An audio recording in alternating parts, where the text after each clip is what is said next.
बिस्मिल्लाहिर्रहमानिर्रहीम। मेरा नाम बिन्यामिन है और आज हम सेकंड चैप्टर का आगाज़ करने जा रहे हैं।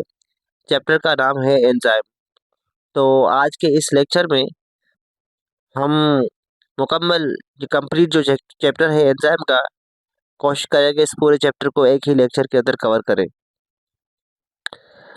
एटमोलॉजी, इस स्लाइड के अंदर हम वर्ड एंजाइम को समझने की कोशिश करेंगे। वर्ड एंजाइम जो है ये दो लफ्ज़ों का मजमुआ है जिसमें एक वर्ड इन जबकि दूसरे वर्ड को हम देखें तो वो जाइम है। इनका मतलब होता है इनसाइड होना या इन होना। जाइम का मतलब होता है यीस्ट। तो इन दोनों लफ्ज़ों को मिलाएंगे तो हमें यूँ नज़र आएगा कि यीस्ट के अंदर तो सबसे पहले जो ये एंजाइम है जो हमने जो ये डिस्कवर किए तो वो हमें डिस्कवर हुए इस यीस्ट से। यीस्ट क्या है? यीस्ट एक किस्म का फंगस है या ग्रुप ऑफ फंगस है जो कि एक सेल पर मुश्तमिल है। तो फर्स्ट डिस्कवर हुए थे ये यीस्ट सेल के अंदर, फंगस के अंदर, इसलिए हमने इसका नाम एंजाइम रखा है। एंजाइम के बारे में कहा जाता है कि एंजाइम्स जो है वो बायोलॉजिकल कैटलिस्ट है। बायोलॉजिकल कैटलिस्ट से मुराद ये हमारी लाइफ के अंदर जितने भी केमिकल रिएक्शन हो रहे हैं उनको फैसिलिटेट करता है, उनकी ये हेल्प करता है। एक बात याद रखने की ये है कि एंजाइम्स के बगैर भी केमिकल रिएक्शंस प्रोसीड्स हो सकते हैं, मगर जो हमारी बॉडी का टेम्परेचर है और जो हमारी बॉडी के पास जो प्रेशर है, प्रेशर से मुराद ब्लड प्रेशर 120/80 और टेम्परेचर जो है वो 37, ये इतना सफिशिएंट नहीं है कि जो लाइफ के अंदर जितने भी केमिकल रिएक्शंस हो रहे हैं उन केमिकल रिएक्शन से हमारी लाइफ सस्टेन रहे। तो हमारी लाइफ के अंदर केमिकल रिएक्शन बहुत तेज़ी के साथ होंगे तो हमारी लाइफ सस्टेन रहेगी और ये काम हमारे अंदर हमारे अंदर एंजाइम्स करते हैं। तो इस तस्वीर को थोड़ा समझते हैं, फिर अगली स्लाइड की तरफ मूव करेंगे। ये हमें नज़र आ रहा है एंजाइम और यहाँ पर नज़र आ रहा है सबस्ट्रेट। चंद बातें देखनी होगी इस तस्वीर में ताकि हमें अगली स्लाइड और अच्छे समझ में आए। अगर हम देखें तो सबस्ट्रेट की साइज हमें छोटी नज़र आ रही है, एंजाइम साइज में बड़े नज़र आ रहे हैं। एक तो ये नज़र आ रहा है। दूसरा, अगर हम देखें एंजाइम्स के पास पर्टिकुलर कुछ साइट्स नज़र आ रही है। एक साइट का नाम है कैटालाइटिक साइट जबकि दूसरी साइट का नाम है बाइंडिंग साइट। अब इन दोनों टर्म्स को समझते हैं।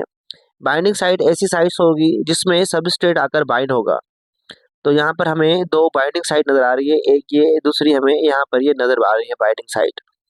इसके साथ साथ जैसे ही सबस्ट्रेट इसके साथ बाइंड हो जाएगा बाइंडिंग साइट के साथ, तो कैटालाइटिक साइट वो अपना काम सरअंजाम देगी और ये रिएक्शन को एक्सप्रेस करेगी और यहाँ पर हमें नज़र आ रही है कैटालाइटिक साइट। तो हमने क्या देखा इस स्लाइड के अंदर? हमने देखा कि एंजाइम दो लफ्ज़ों का मजमुआ है, एक लफ्ज़ इन, दूसरा जाइम। इसका मतलब ये हुआ कि यीस्ट के अंदर सबसे पहले ये एंजाइम पाए गए थे, हमने वहाँ से इनको ऑब्जर्व किया। दूसरा, ये बायोलॉजिकल कैटलिस्ट है और तस्वीर में हमने ये देखा कि एंजाइम जो है वो बड़ा होता है सबस्ट्रेट के मुकाबले में और एंजाइम के पास दो साइड लगी होंगी। एक का नाम बाइंडिंग साइड जहाँ पर सबस्ट्रेट बाइंड होगा, दूसरी साइड का नाम है कैटालाइटिक साइट जहाँ पर रिएक्शन जो है वो करवाया जाएगा इस साइट के ज़रिए। अच्छा, इन बाइंडिंग साइट को और कैटालाइटिक साइट को मिलाकर, कैटालाइटिक साइट प्लस में बाइंडिंग साइट, इनको मिलाकर हम एक्टिव साइट का नाम देते हैं। अगर हम कहें कि सबस्ट्रेट बाइंडिंग साइट पर बाइंड होते हैं तो भी गलत नहीं होगा और अगर कहें कि सबस्ट्रेट एक्टिव साइट पर बाइंड होते हैं तो भी गलत नहीं होगा। इस स्लाइड में हम थोड़ा हिस्ट्री देखेंगे एंजाइम की। तो जो ये टर्म एंजाइम है, सबसे पहले ये टर्म जिस बंदे ने इंट्रोड्यूस करवाया उसका नाम था विलियम क्रोन और ये बात है तकरीबन 1878 की। पहले ये कंसिडर किया जाता था, साइंटिस्ट का इनिशियली बिलीव यही था कि जो तमाम तर एंजाइम्स है वो प्रोटीन के बने हुए हैं। बाद में दो साइंटिस्ट जिनका नाम थॉमस केच एंड सिडनी एल्टमैन है, इन्होंने ये डिस्कवर किया कि कुछ हमारे पास एंजाइम्स ऐसे हैं जो बने हैं राइबोन्यूक्लिक एसिड के। तो ऐसे एंजाइम जो राइबोन्यूक्लिक एसिड के बने हो, ऐसे एंजाइम को हम नाम देते हैं राइबोसोम्स का। अब ये राइबोसोम्स क्या है? ये आरएनए के मॉलिक्यूल हैं, न्यूक्लिक एसिड के बने हुए, राइबोन्यूक्लिक एसिड के बने हुए जो एक एंजाइम की तरह एक्ट कर रहे हैं। इस स्लाइड के अंदर हम जनरल कैरेक्टरिस्टिक ऑफ एंजाइम पढ़ेंगे कि एंजाइम के पास कौन कौन से कैरेक्टरिस्टिक होते हैं। तो स्टार्ट करते हैं। एंजाइम के बारे में कहा जाता है कि ये ग्लोब्यूलर प्रोटीन है और इनका मॉलिक्यूलर वेट बहुत ज़्यादा हाई होता है। दूसरी बात, एंजाइम्स जो है जिस एनवायरनमेंट में काम करते हैं वो एनवायरनमेंट एल्कलाइन भी हो सकता है और वो एसिडिक भी हो सकता है। याद रखने की बात यह है कि एसिडिक एनवायरनमेंट में जो एंजाइम काम करेंगे वो अल्कलाइन मीडियम में काम नहीं कर सकेंगे, और जो अल्कलाइन मीडियम पर एंजाइम काम करेंगे वो एसिडिक मीडियम में इनएक्टिव हो जाएंगे। मिसाल, हमारे पास पेप्सिन एंजाइम है, वो जो कि मादे के अंदर, स्टमक के अंदर काम करेगा और स्टमक की पीएच जो है वो एसिडिक होती है। तो वो एंजाइम जो एसिडिक मीडियम पे काम कर रहा है पेप्सिन, अगर वो इंटेस्टाइन में आ जाएगा तो इंटेस्टाइन की पीएच अल्कलाइन होती है, तो वहाँ ये एंजाइम इनएक्टिव हो जाएंगे। तो एसिडिक वाले सिर्फ एसिडिक मीडियम में काम करेंगे। जबकि अगर हम बात करें अल्कलाइन मीडियम वाले एंजाइम की, जैसे हमारे पास सिलाइवरी अमाइलेज है। अब ये सिलाइवरी अमाइलेज एंजाइम्स हमारे माउथ के अंदर जो सिलाइवा है वहाँ प्रेजेंट है, और वहाँ पर पीएच हमारी जो है वो एल्कलाइन होती है, तो वो वहाँ पर काम करेंगे एंजाइम जो कि सिलाइवरी अमाइलेज है। यही एंजाइम जब एसोफेगस के जरिए इंटेस्ट स्टमक के अंदर आएंगे तो स्टमक की पीएच एसिडिक होती है, तो ये एंजाइम वहाँ जाकर इनएक्टिव हो जाएंगे। इन शॉर्ट, एंजाइम्स एसिडिक वाले भी होंगे जो एसिडिक मीडियम पे काम करेंगे, अल्कलाइन मीडियम वाले एंजाइम अल्कलाइन मीडियम में काम करेंगे। तो एसिडिक मीडियम पर भी काम कर सकते हैं, अल्कलाइन मीडियम पर भी एंजाइम काम कर सकते हैं, मगर जो एंजाइम जिस नेचर का होगा वो वही काम करेगा। एसिडिक वाला अल्कलाइन में काम नहीं करेगा, अल्कलाइन वाला एसिडिक मीडियम में काम नहीं करेगा, ये बात हमें आनी चाहिए। इसके अलावा अगर हम देखें थर्ड पॉइंट, तो दो और टर्म नजर आ रहे हैं, एक है एंडो एंजाइम, फिर एक और लिखा हुआ एक्सो एंजाइम। नाम से पता चल रहा है कि एंडो एंजाइम्स कौन से एंजाइम होंगे। एंडो एंजाइम्स हमारे पास वो एंजाइम्स होंगे जो कि जहां पर प्रोड्यूस हो रहे हैं उसी सेल के अंदर अपना फंक्शन परफॉर्म करेंगे। ऐसे एंजाइम जो जिस सेल में बन रहे हैं उसी सेल में अपना फंक्शन परफॉर्म करें, ऐसे एंजाइम को हम एंडो एंजाइम का नाम देंगे। दूसरा हमारे पास है एक्सो एंजाइम्स। एक्सो यानी कि आउट, नाम से पता चल रहा है, तो ऐसे एंजाइम जो जिस सेल में सिंथेसाइज्ड हो रहे हैं उस सेल से निकलकर बाहर आउटसाइड ऑफ द सेल काम करें, ऐसे एंजाइम को हम एक्सो एंजाइम का नाम देंगे। मिसाल, हमारे पास एंजाइम है पेप्सिन, वो जो हमारे स्टमक के जो सेल हैं वो सेल जो है स्टमक के, वो पेप्सिन एंजाइम बनाएंगे। अब जिस सेल में ये एंजाइम बन रहे हैं ये वहाँ काम नहीं करेंगे, ये स्टमक के ल्यूमन में खाली हिस्से में जाकर वहाँ काम करेंगे, तो ये एक्सो एंजाइम कहलाएंगे। नेक्स्ट पॉइंट में लिखा हुआ है कि जो एंजाइम्स होते हैं वो स्पेसिफिक होते हैं नेचर के लिहाज से, फंक्शन के लिहाज से। पर्टिकुलर एंजाइम की पर्टिकुलर नेचर होगी और पर्टिकुलर नेचर वाले एंजाइम पर्टिकुलर कोई फंक्शन परफॉर्म करेंगे। नेक्स्ट कैरेक्टर को देखते हैं। जैसे कि हमने फर्स्ट स्लाइड में भी देखा था कि एंजाइम जो है वो सबस्ट्रेट से बड़े होते हैं, तो यही पॉइंट यहाँ लिखा हुआ है कि जो साइज है एंजाइम्स की वो ग्रेटर होगी सबस्ट्रेट के मुकाबले में। तो एंजाइम की जो साइज है वो सबस्ट्रेट के मुकाबले में बड़ी होती है। और हमने एक और भी चीज़ देखी थी कि एंजाइम के पास एक पर्टिकुलर साइट होगी जहाँ पर सबस्ट्रेट आकर बाइंड होंगे, जिसको हम बाइंडिंग साइट कह रहे थे, और बाइंडिंग साइट एक्टिव साइट का हिस्सा है, तो हम कह सकते हैं कि एक्टिव साइट पर सबस्ट्रेट आकर बाइंड होगा। नेक्स्ट पॉइंट में ये लिखा हुआ है कि एंजाइम जो है वो केमिकल रिएक्शन जितने भी हमारी बॉडी के अंदर होते हैं उनको ये स्पीड अप करेंगे। तो स्पीड अप करते हैं ये रिएक्शन को। जितने भी एंजाइम है उनका काम होता है बायोकेमिकल रिएक्शन को फास्ट करना, इनहांस करना, क्योंकि ये लाइफ के अंदर तमाम तरह रिएक्शन हो रहे हैं, और ये लाइफ के अंदर जितने भी रिएक्शन हो रहे हैं वो एंजाइम उनको हेल्प कर रहा है, इसीलिए हम इनको बायोकैटालिस्ट भी कहते हैं। नेक्स्ट पॉइंट में जो बात डिस्कस करनी है वो है एक्टिवेटर। तो एक्टिवेटर क्या होंगे? एंजाइम्स की एक्टिविटी जो है वो हम इन्हांस कर सकते हैं सर्टेन आयंस और साल्ट की वजह से। अब ये जो आयंस और ये साल्ट जो हैं वो एंजाइम के साथ बाइंड होकर एंजाइम की एक्टिविटी को इन्हांस कर रहे हैं, तो इस साल्ट को और इस आयंस को और साल्ट को हम एक्टिवेटर का नाम देंगे। तो एक्टिवेटर्स आयंस या फिर साल्ट होते हैं जो एंजाइम की एक्टिविटी को फर्दर इन्हांस करते हैं। एग्जाम्पल के तौर पे मैग्नीज, निकल, मैग्नीशियम और क्लोराइड आयन हमारे पास है। अब ये स्लाइड समझने की कोशिश करते हैं। तो पहला टर्म है इनहिबिटर। इनहिबिटर क्या है? ऐसे फैक्टर्स जो कि एंजाइम की एक्टिविटी को क्या करें, इनहिबिट करें, ऐसे फैक्टर को हम इनहिबिटर कहेंगे। एंजाइम की एक्टिविटी को रिड्यूस करने वाले फैक्टर को हम इनहिबिटर का नाम देते हैं। कौन कौन से फैक्टर हो सकते हैं? एग्जाम्पल के तौर पे सबस्ट्रेट की कंसंट्रेशन, एंजाइम की कंसंट्रेशन, पीएच वगैरह। ये एंजाइम की एक्टिविटी को इनहिबिट कर सकते हैं। इट डिपेंड्स अपॉन सिचुएशन और कंडीशन। दूसरा, एंजाइम के बारे में कहा जाता है कि वो हीट सेंसिटिव है, थर्मोलायबल है और पीएच सेंसिटिव है। तो एंजाइम जो है अगर ज़्यादा हीट देंगे तो वो हीट के मामले में बहुत ज़्यादा सेंसिटिव हैं, उनकी एक्टिविटी मुतासर होगी, या पीएच चेंज करेंगे तो भी इनकी एक्टिविटी में नेगेटिव इफेक्ट हमें नज़र आएंगे। एक और सबसे अहम बात, एंजाइम के बारे में ये बात कही जाती है कि एंजाइम्स रिएक्शन से पहले और रिएक्शन के बाद वो अनचेंज रहेंगे। तो केमिकली ये अनचेंज रहेंगे pre and post reaction.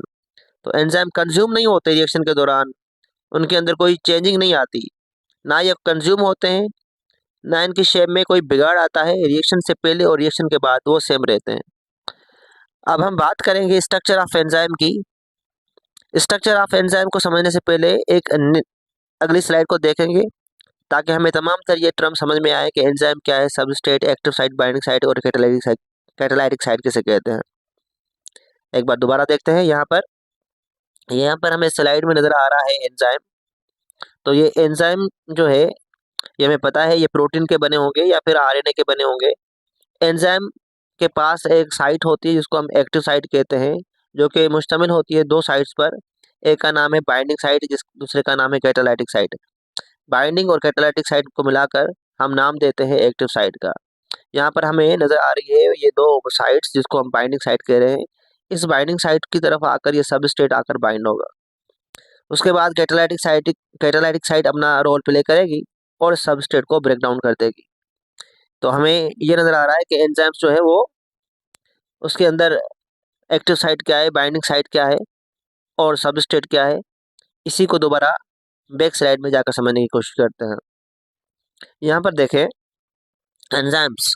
Enzymes क्या है, ये बता रहे हैं कि एंजाइम्स जो है वो प्रोटीन के बने हुए मालिक्यूल है या फिर आरएनए के बने हुए मालिक्यूल है, जिनका काम रिएक्शन को कैटालाइज करना होता है।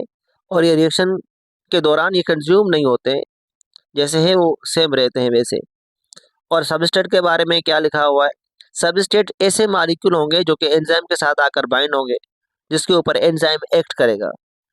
नंबर 2 हमने देखा। अब नंबर 3 देखते हैं कि एक्टिव साइट क्या है। एक्टिव साइट स्पेसिफिक रीजन होता है एंजाइम का जहां पर सबस्ट्रेट आकर बाइंड होगा और उसके बाद रिएक्शन जो है वो कैटालाइज किया जाएगा। हमें पता है एक्टिव साइट जो है वो दो चीज़ों पर मुश्तमिल होती है, एक बाइंडिंग साइट, दूसरा कैटालाइटिक साइट। कैटालाइटिक साइट और बाइंडिंग साइट को समझते हैं। बाइंडिंग साइट ऐसी साइट है, ये जो बाइंडिंग साइट है ये एक ऐसे किस्म की साइट है या ऐसे किस्म का एक एरिया है जहाँ पर सबस्ट्रेट को रिकॉग्नाइज किया जाएगा और सबस्ट्रेट जो है वो अटैच्ड होगा एंजाइम के साथ और वहाँ पर कुछ बॉन्ड बनेंगे। जैसे ही एंजाइम सबस्ट्रेट को रिकॉग्नाइज कर लेगा, उनके साथ अटैचमेंट कर लेगा, तो नेक्स्ट स्टेप क्या होगा, नेक्स्ट स्टेप होगा कि कैटालाइटिक साइट अपना रोल प्ले करे। ये कैटालाइटिक साइट जो है वो क्या करेगी, ये ड्राइव करेगी केमिकल रिएक्शन को और सबस्ट्रेट से क्या बनाएगी, वो बनाएगी प्रोडक्ट। अब समझते हैं इस साइकिल को जो कि तस्वीर में नजर आ रहा है, किस तरह से सक्रोज का मॉलिक्यूल एंजाइम के साथ बाइंड होकर केमिकल रिएक्शन प्रोसीड करवाएगा। यहाँ पर नजर आ रहा है हमें एंजाइम। इस एंजाइम के पास हमें ये दो नजर आ रही है बाइंडिंग साइट। तो सबसे पहले क्या होगा कि ये एंजाइम के साथ जो बाइंडिंग साइट जुड़ी हुई है, तो सबसे पहले क्या होगा, इस एंजाइम के साथ ये सबस्ट्रेट आकर बाइंड होगा जिसका नाम सक्रोज है। और ये बाइंड कहाँ होगा, डेफिनेटली ये बाइंड वहाँ होगा जो इसकी एक्टिव साइट है। एक्टिव साइट पर बाइंड होने के बाद ये हमें कुछ यूं मालूम होगा। अब यहाँ पर सक्रोज एंजाइम के साथ बाइंड हो चुका है। अभी हमें इस सक्रोज को ब्रेक डाउन करना है। तो एंजाइम अपना कैटालाइटिक जो साइट है उसको कहेंगे कि वो अपना रोल प्ले करे और इस सक्रोज को तोड़े। मगर ये काम करने के लिए वाटर की रिक्वायरमेंट होगी, वाटर ऐड करना होगा क्योंकि ये हाइड्रोलाइसिस वाला रिएक्शन होगा। नतीजे में ये सक्रोज मॉलिक्यूल प्रोडक्ट में टूट जाएगा। उसके बाद इसकी प्रोडक्ट रिलीज होगी।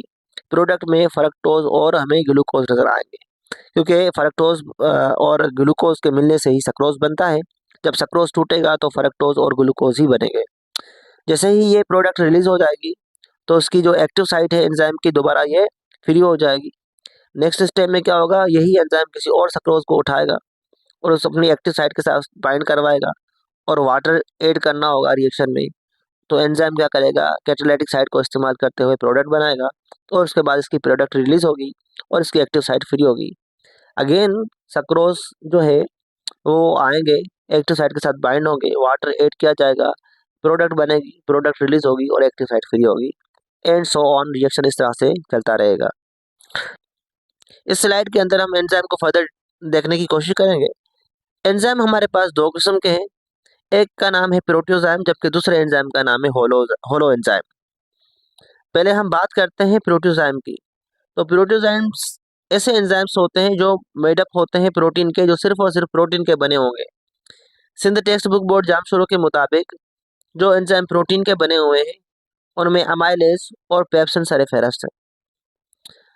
अगर हम बात करें होलो एंजाइम की, तो होलो एंजाइम दो पार्ट पर मुश्तमिल है। एक पार्ट जो कि प्रोटीन का बना हुआ पार्ट है उसको हम एपो एंजाइम का नाम देंगे, दूसरा पार्ट जो कि नॉन प्रोटीन का पार्ट है उसको हम कोफैक्टर का नाम देंगे। तो एपो एंजाइम और कोफैक्टर इन दोनों को मिलाकर एक कंप्लीट मुकम्मल एक एंजाइम बनेगा जिसका नाम होलो एंजाइम होगा। अब यहाँ पर हमें नजर आ रहा है कि एक प्रोटीन वाले एंजाइम है, दूसरा ऐसे एंजाइम है जिसको हम कॉन्जुगेटेड एंजाइम या फिर होलो एंजाइम का नाम दे रहे हैं, जो कि दो चीजों पर मुश्तमिल है। अब हम होलो एंजाइम के अंदर जो कोफैक्टर है उसको समझने की कोशिश करेंगे। इस स्लाइड में कोफैक्टर को देखेंगे हम। कोफैक्टर हमारे पास जो है, अगर हम देखें कोफैक्टर को, तो हमने कोफैक्टर को दो हिस्सों में क्लासीफाई किया है। कोफैक्टर अगर हमारे पास इनऑर्गेनिक सब्सटेंस हो तो ऐसे कोफैक्टर को हम एक्टिवेटर का नाम देंगे। और वो कोफैक्टर हमारे पास कौन कौन से हो सकते हैं इनऑर्गेनिक, जैसे हमारे पास आयरन है, मैग्नीशियम है, कॉपर एंड जिंक वगैरह आ जाते हैं। ये कोफैक्टर एंजाइम के साथ बाइंड होकर एंजाइम को कंप्लीट बनाएंगे और ये एंजाइम को एक्टिवेट करेंगे, इसलिए इनको हम कहते हैं कि ये एक्टिवेटर भी हैं। एक्टिवेटर वो कोफैक्टर होंगे जो कि इनऑर्गेनिक होंगे और ये एंजाइम के साथ बाइंड हो सकते हैं और उनके साथ डिटैच भी हो सकते हैं, इसलिए हम कह रहे हैं कि ये डिटैचेबल है। अब हमने देखा कि होलो एंजाइम जो कि दो चीज़ों पर मुश्तमिल था, एक प्रोटीन का पार्ट, एक नॉन प्रोटीन का पार्ट। तो नॉन प्रोटीन को पार्ट को हम कोफैक्टर कह रहे थे, अगर वो कोफैक्टर इनऑर्गेनिक है तो उसका नाम एक्टिवेटर है। ये चीज़ हमने समझी है। अब हम बात करेंगे अगर कोफैक्टर जो है वो इनऑर्गेनिक ना होकर ऑर्गेनिक हो तो फिर उसको क्या कहेंगे। फिर इसमें दो कैटेगरीज आ जाती हैं। अगर ऑर्गेनिक है और वो ऑर्गेनिक मॉलिक्यूल एंजाइम के साथ बाइंड हो रहा है और वो परमानेंटली बाइंड हो रहा है, कोवेलेंटली बाइंड हो रहा है, ऐसे ऑर्गेनिक कंपाउंड को हम प्रोस्थेटिक ग्रुप का नाम देंगे। इसके अंदर लिखा हुआ है एग्जाम्पल में आयरन कंटेनिंग पोरफायरिन रिंग। जबकि दूसरे हमारे पास ऐसे कोफैक्टर होंगे जो होंगे तो ऑर्गेनिक सब्सटेंस के बने हुए, ऑर्गेनिक मॉलिक्यूल होगा, मगर ये ऑर्गेनिक मॉलिक्यूल एंजाइम के साथ बाइंड होंगे, मगर ये डिटेच भी हो सकते हैं एंजाइम से, ये परमानेंटली बाइंड नहीं होंगे। ऐसे ऑर्गेनिक सब्सटेंस को या ऐसे ऑर्गेनिक मॉलिक्यूल को जो एंजाइम के साथ बाइंड हो रहे हैं मगर डिटेचेबल भी है, ऐसे ऑर्गेनिक मॉलिक्यूल को हम कोएंजाइम का नाम देंगे। तो ऑर्गेनिक के अंदर अगर कोएंजाइम कहेंगे तो वो डिटेचेबल होगा, जबकि प्रोस्थेटिक ग्रुप कहेंगे तो वो परमानेंटली बाइंड हो जाएगा वहां पर। अगर हम कोएंजाइम की बात करें तो कोएंजाइम हमारे पास एटीपी, एफएडी, एनएडी और एफएडी आ जाते हैं। अब हम समझेंगे कि मैकेनिज्म ऑफ एक्शन क्या है, एंजाइम किस तरह से काम करेंगे, हाउ एंजाइम्स वर्क। पहले इस तस्वीर को देखते हैं। ये हमें नज़र आ रही है एक एंजाइम की स्ट्रक्चर, और यहाँ पर एंजाइम के साथ जुड़ने वाला हमें नज़र आएगा सबस्ट्रेट। ऑफ कोर्स जहाँ पर ये बाइंड हो गए उस साइड का नाम होगा एक्टिव साइट। तो एंजाइम सबस्ट्रेट जो है वो आपस में मिलेंगे, जो जगह है एंजाइम की जहाँ पर ये मिलेंगे उनको हम एक्टिव साइट का नाम दे रहे हैं। अब नेक्स्ट स्टेप में हम देखेंगे जब एंजाइम और ये जब सबस्ट्रेट आपस में जुड़ जाएंगे तो हमें एक कॉम्प्लेक्स बनता हुआ नजर आएगा। इस कॉम्प्लेक्स का नाम है एंजाइम सबस्ट्रेट कॉम्प्लेक्स। तो अब जब जैसे ही एंजाइम और सबस्ट्रेट का कॉम्प्लेक्स बन जाएगा तो नेक्स्ट स्टेप में एंजाइम अपनी कैटालाइटिक एक्टिविटी शो करेंगे और एंजाइम बनाएंगे प्रोडक्ट। उसके बाद इसकी ये प्रोडक्ट रिलीज होगी, तो नतीजे में हमें यहाँ पर प्रोडक्ट जो है वो रिलीज होते हुए नजर आ रही है। अगेन दोबारा क्या होगा, ये एंजाइम सबस्ट्रेट के साथ बाइंड होंगे, एंजाइम सबस्ट्रेट कॉम्प्लेक्स बनेगा, प्रोडक्ट बनेगी और ये प्रोडक्ट फिर रिलीज होगी। अब आप इस तस्वीर को देखें और समझने की कोशिश करें कैसे एंजाइम की एक्टिव साइट जो नज़र आ रही है उस एक्टिव साइट के साथ अब सबस्ट्रेट ये बाइंड हुआ, एंजाइम सबस्ट्रेट कॉम्प्लेक्स बना, अब यहाँ से प्रोडक्ट बनी और रिलीज हुई। फिर दोबारा एंजाइम फ्री हो जाएगा, एक्टिव साइट की तरफ एंजाइम बाइंड हुआ, सबस्ट्रेट कॉम्प्लेक्स बना और उसके बाद प्रोडक्ट बनी, रिलीज हुई। इस तरह से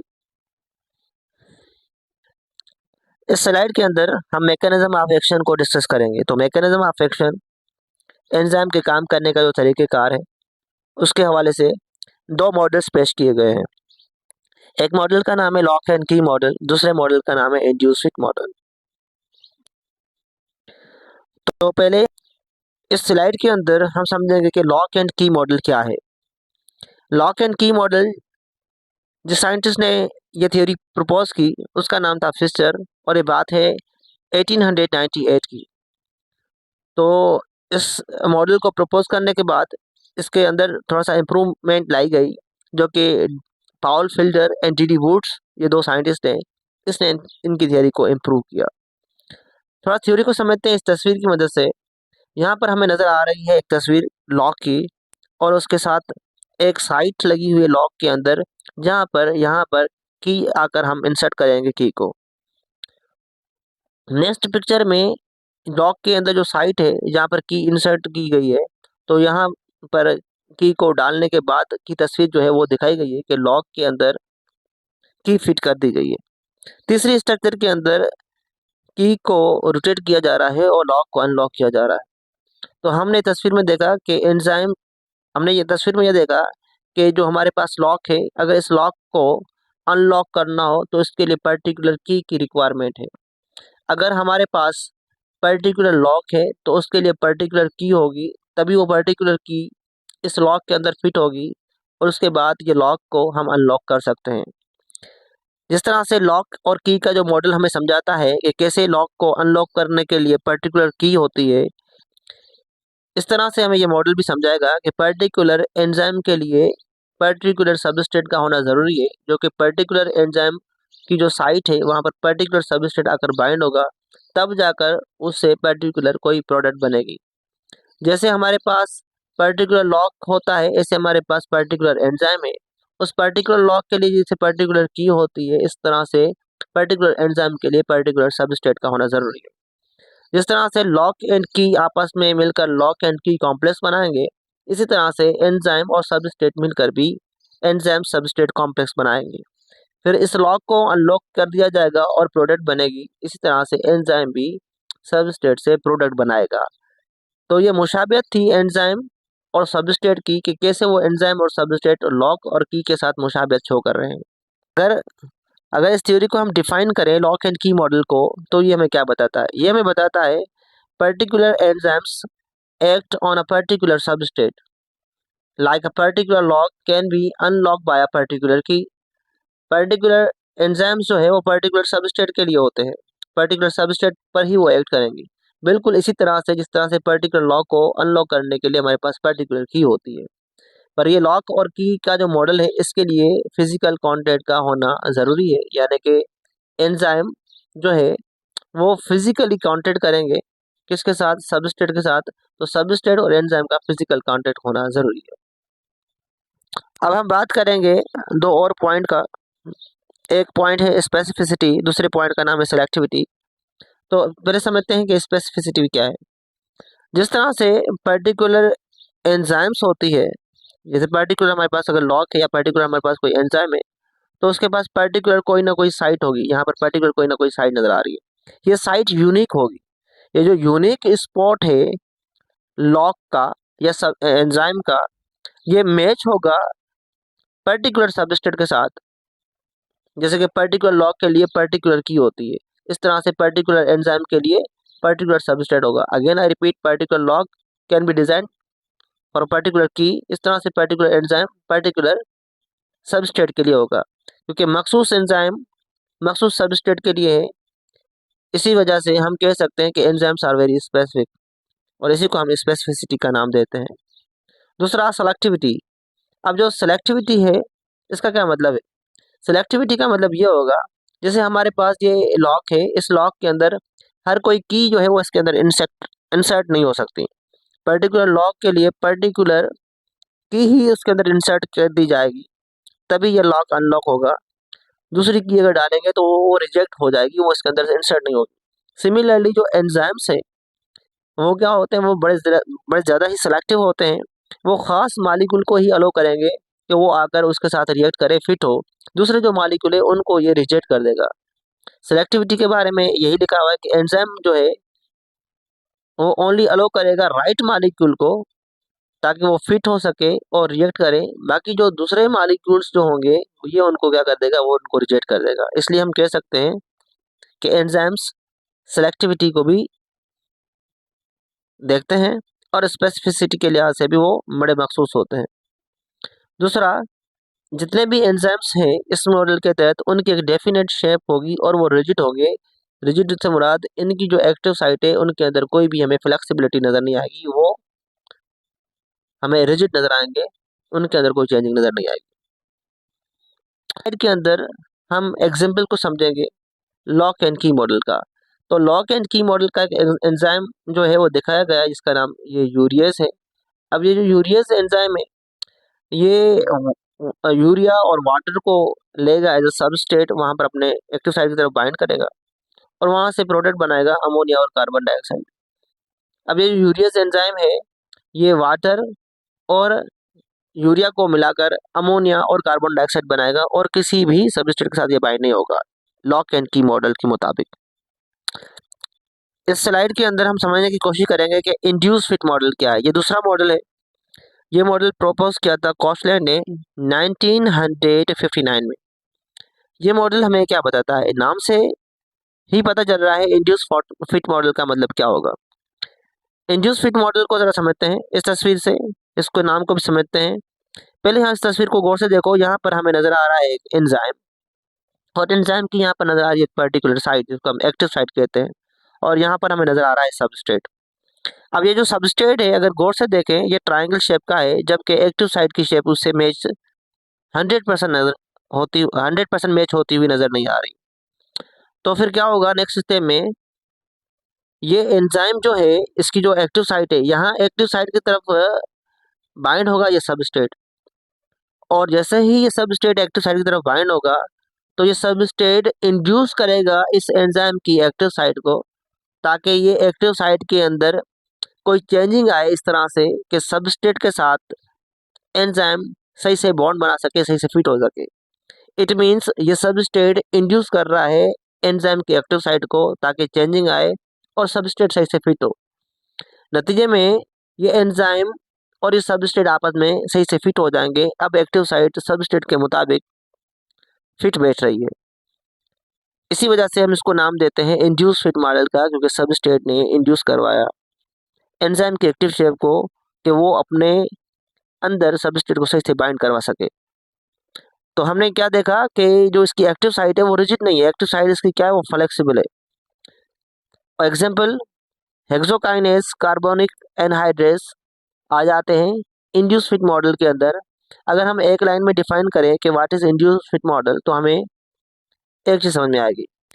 इंड्यूस फिट मॉडल हमें बताता है कि जो एंजाइम्स है उनकी जो शेप है वो चेंज हो सकती है स्लाइडली, ताकि स्ट्रॉन्गर बॉन्ड बने सबस्ट्रेट के साथ और रिएक्शन जो है वो सही से फैसिलिटेट किया जाए। अब हमने देखा कि एंजाइम की जो शेप है वो थोड़ा सा चेंज हो सकती है ताकि सबस्ट्रेट के साथ प्रॉपर बाइंड हो सके, तो उनके अंदर फ्लेक्सिबिलिटी नज़र आ रही है। तो इसका मिसाल भी देखते हैं हम। इंड्यूस फिट मॉडल का एग्जांपल कार्बोनिक एनहाइड्रेस एक एंजाइम है हमारे पास। ये कार्बोनिक एनहाइड्रेस का काम क्या होगा, ये आरबीसी के अंदर हीमोग्लोबिन और 4 ऑक्सीजन के मॉलिक्यूल को मिलाकर ऑक्सी हीमोग्लोबिन बनाते हैं।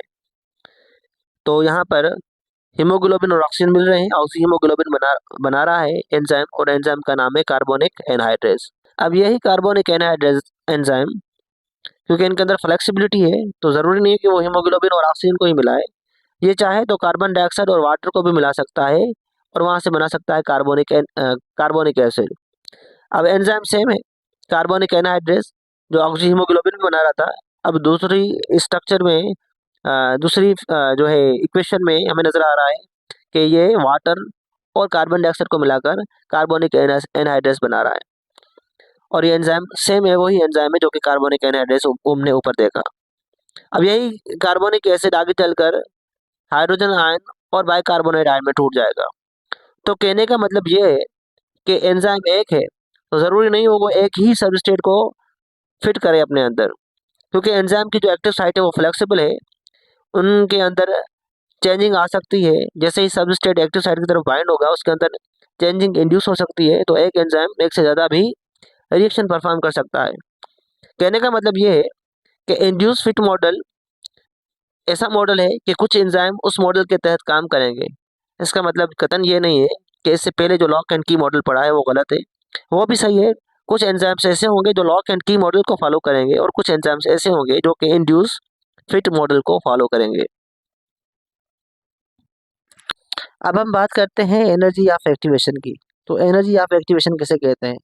कहते हैं कि रिएक्टेंट को अगर minimum amount of energy provide की जाए और रेट ऑफ रिएक्शन स्टार्ट हो और रिएक्टेंट से प्रोडक्ट बन जाए, ऐसे मिनिमम अमाउंट ऑफ एनर्जी को हम एक्टिवेशन ऑफ एनर्जी का नाम देंगे।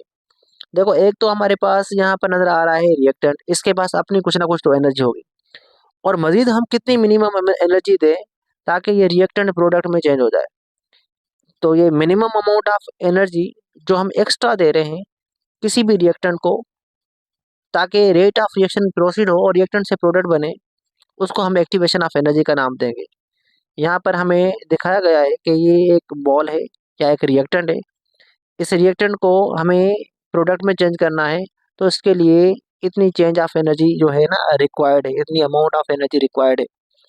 तो जितना ज़्यादा अमाउंट ऑफ एनर्जी रिक्वायर्ड होगी, ठीक है, तो रिएक्शन को करना उतना मुश्किल होगा। तो एंजाइम क्या करते हैं? एंजाइम का काम ये होता है कि अगर ये जो रिक्वायर्ड एनर्जी है, अगर इनको कम कर दिया जाए, यानी कि जो आपको ये रिक्वायर्ड एनर्जी नज़र आ रही है, इसको कम करके थोड़ा कर दिया जाए, तो एंजाइम रिएक्टेंट से प्रोडक्ट जल्दी बना सकते हैं। तो एंजाइम का ये काम होता है, आगे चलकर हम डिस्कस करेंगे, वो एक्टिवेशन ऑफ एनर्जी को रिड्यूस करेंगे ताकि रेट ऑफ रिएक्शन को इनहांस किया जाए, तेज किया जाए। तो हमने इस स्लाइड में क्या देखा कि minimum amount of energy required to initiate the rate of reaction and change reactant to product. तो हम उस एनर्जी को क्या नाम दे रहे हैं? एक्टिवेशन ऑफ एनर्जी का नाम दे रहे हैं। एनर्जी ऑफ एक्टिवेशन को समझते हैं। अगर एंजाइम होंगे तो रिएक्शन कैसे होंगे, और एंजाइम अगर नहीं होंगे तो रिएक्शन कैसे होंगे। ये नॉर्मल रिएक्शन है जहाँ पर कोई एंजाइम नहीं है, तो इसको पहले समझते हैं।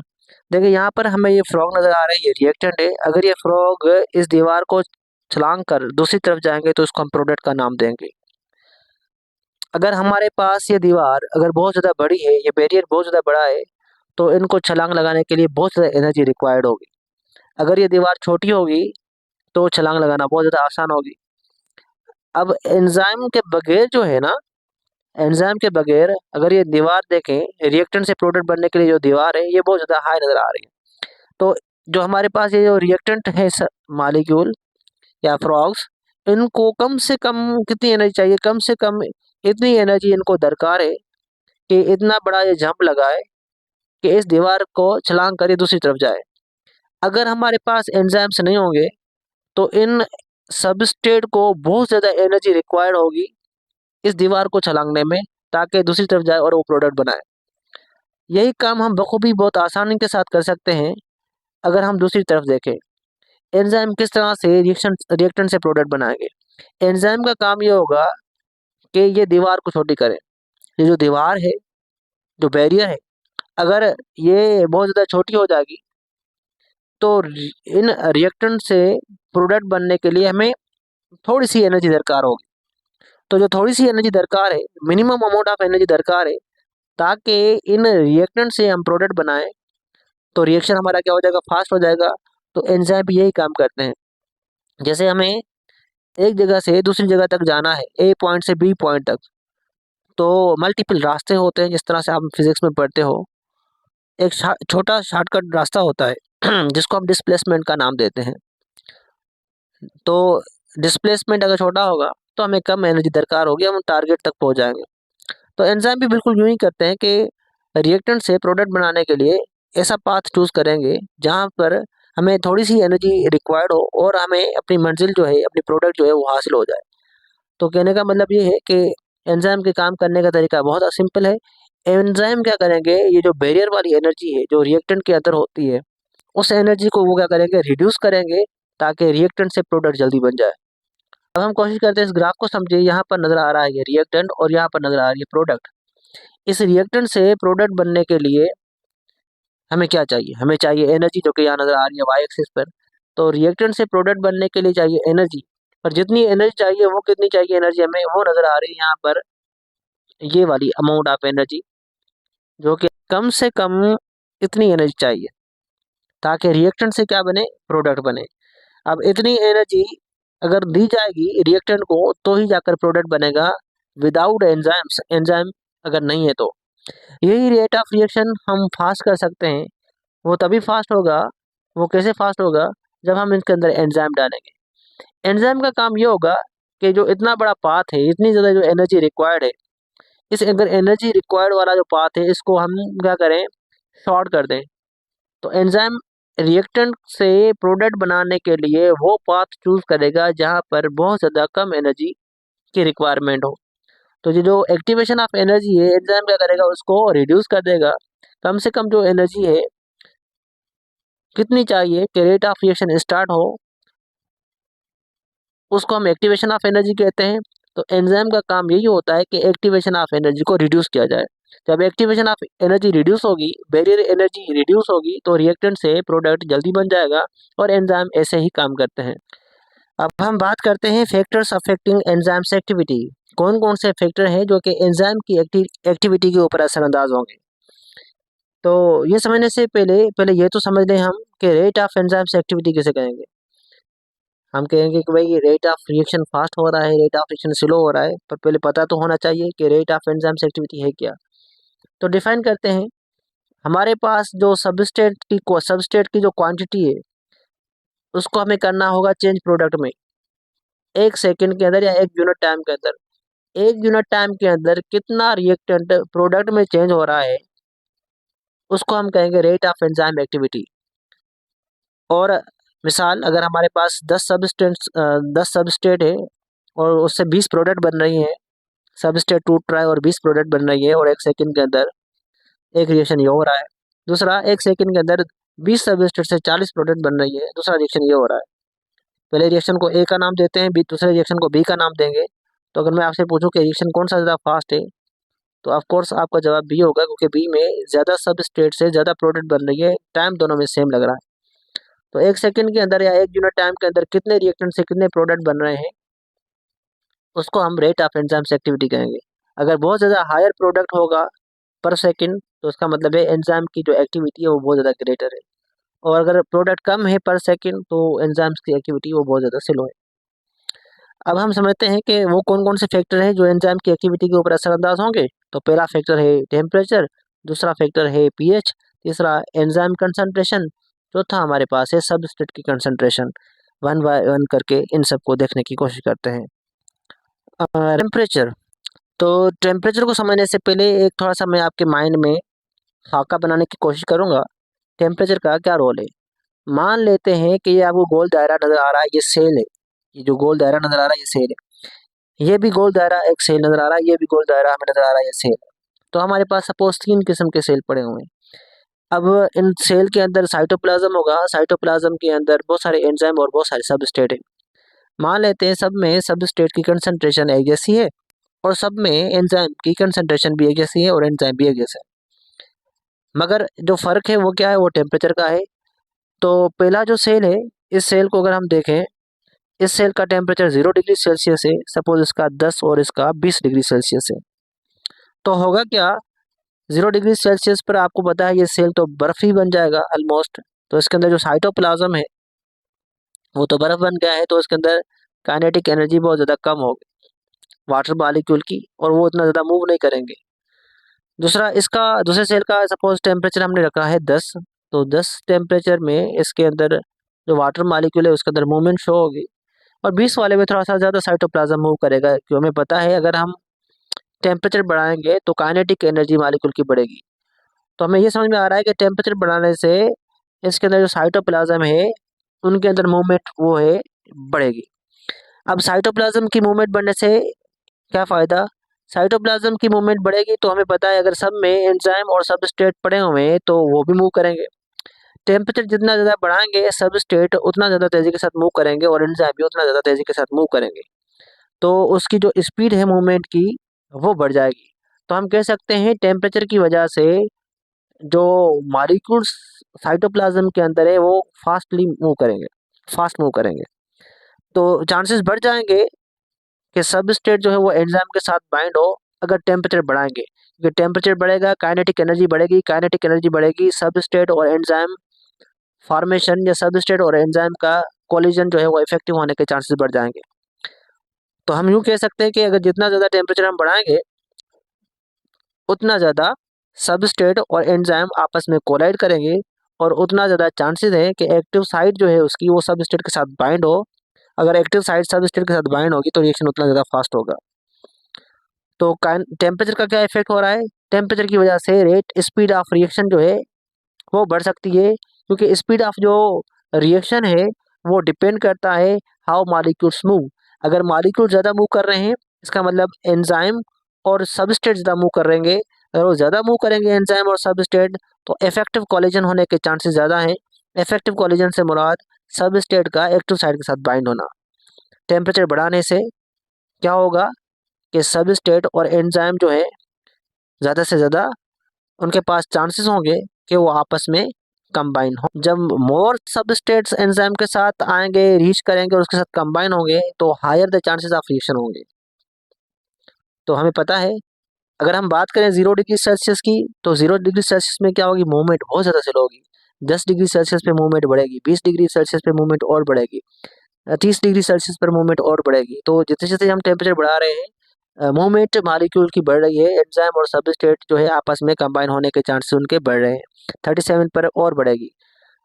तो it means if you increase the temperature the kinetic energy of a molecule will be increase and effective collision will be takes place. और इससे हमें क्या होगा, higher the chances of rate of reaction होंगे। तो हमें ये समझ में आ रहा है कि अगर टेम्परेचर बढ़ाएंगे तो रेट ऑफ रिएक्शन इंक्रीज होगा, ये डायरेक्टली प्रोपोर्शन है बट एट सर्टेन पॉइंट तक। अगर हद से ज़्यादा टेम्परेचर बढ़ाएंगे तो फिर क्या होगा कि एंजाइम की जो शेप है वो डीनेचर हो सकती है, ये बात हमें याद रखनी है। तो एक और टर्म है जो समझना है, ऑप्टिमम टेम्परेचर। अब ऑप्टिमम टेम्परेचर क्या होगा? ऑप्टिमम टेम्परेचर हम उस टेम्परेचर को कहेंगे जहाँ पर जो एंजाइम्स है बेटा वो मैक्सिमम काम करेंगे।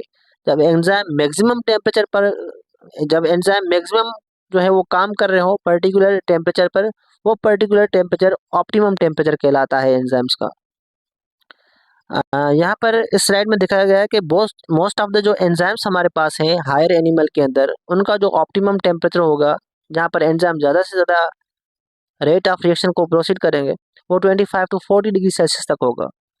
इससे कम या इससे ज़्यादा टेम्परेचर होगा ऑप्टिमम टेम्परेचर से बिलो या हाई होगा, अबव होगा, तो रेट ऑफ रिएक्शन इंक्रीज होने के बजाय वो डिक्रीज हो जाएगा।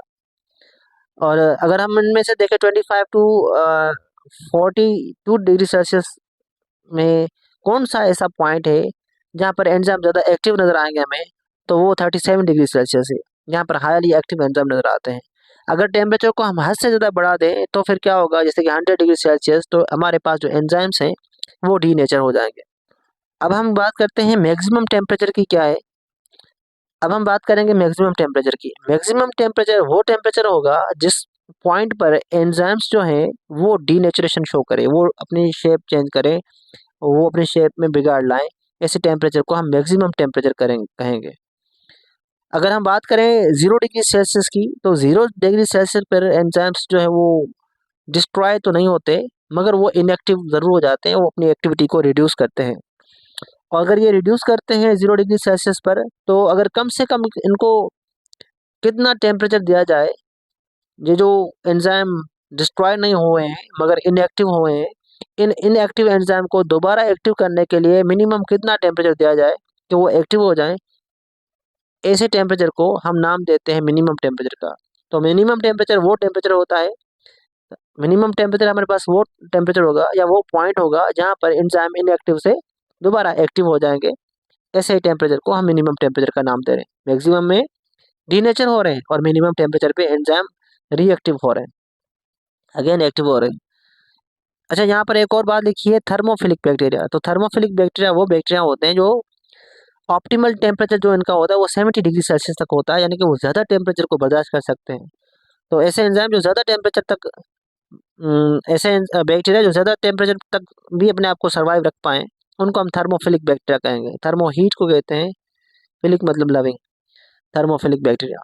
अब ये हम यूज़ करते हैं ज़्यादातर वॉशिंग पाउडर में, क्योंकि वॉशिंग पाउडर जो है वो हम यूज़ करते हैं कपड़े वगैरह वॉश करने के लिए। अब कपड़ों में अगर जो दाग धब्बे लग जाते हैं जब हम खाना खाते हैं, सालन खाते हैं, जिसमें कोई ऑयल लग गया, तो ऑयल जो है वो लिपिड है, तो लिपिड को तोड़ने के लिए हमारे पास लाइपेज एंजाइम होने चाहिए। तो ये बैक्टीरिया के अंदर लाइपेज एंजाइम्स होंगे, वो लिपिड वगैरह को आराम के साथ डाइजेस्ट करके उसका जो दाग धब्बा है वो रिमूव करने में कामयाब हो जाते हैं ये एंजाइम्स और ये बैक्टीरियाज। इन सिंपली हम वॉशिंग पाउडर में थर्मोफिलिक बैक्टीरिया का यूज़ करते हैं। इस स्लाइड में हमें नज़र आ रहा है कि जो ह्यूमन के एंजाइम है वो मैक्सिमम एक्टिविटी जो है राउंड अबाउट 37 के आसपास ही शो करेंगे। ज़्यादा एक्टिविटी आपको नज़र आ रही है, नज़र आ रहा है नीचे ये टेम्परेचर है, ऊपर रेट ऑफ रिएक्शन है। तो जैसे जैसे हम टेम्परेचर को बढ़ाते जाएंगे रेट ऑफ रिएक्शन इंक्रीज होगा, जब तक मैक्सिमम पॉइंट तक हम नहीं पहुंच जाते हैं। तो मैक्सिमम पॉइंट ह्यूमन के अंदर जो रेट ऑफ रिएक्शन जहाँ पर फास्ट होंगे वो 37 डिग्री सेल्सियस होगा। पर जो थर्मोफिलिक बैक्टीरिया होते हैं उनका टेम्परेचर हमें पता है वो 37 के आसपास होता है। तो थर्मोफिलिक बैक्टीरिया अगर यहाँ पर भी देखें टेम्परेचर इंक्रीज करेंगे तो रेट ऑफ रिएक्शन इंक्रीज होगा, जब तक मैक्सिमम लिमिट तक हम नहीं आ रहे। उससे ज़्यादा बढ़ाएंगे तो एंजाइम जो है वो अपना काम सही से नहीं करेंगे, वो डीनेचर हो सकते हैं। थर्मोफिलिक बैक्टीरिया के बारे में हमने देखा है कि उनका ऑप्टिमम टेम्परेचर 70 डिग्री सेल्सियस तक हो सकता है। इस स्लाइड में हम बात करेंगे पीएच की।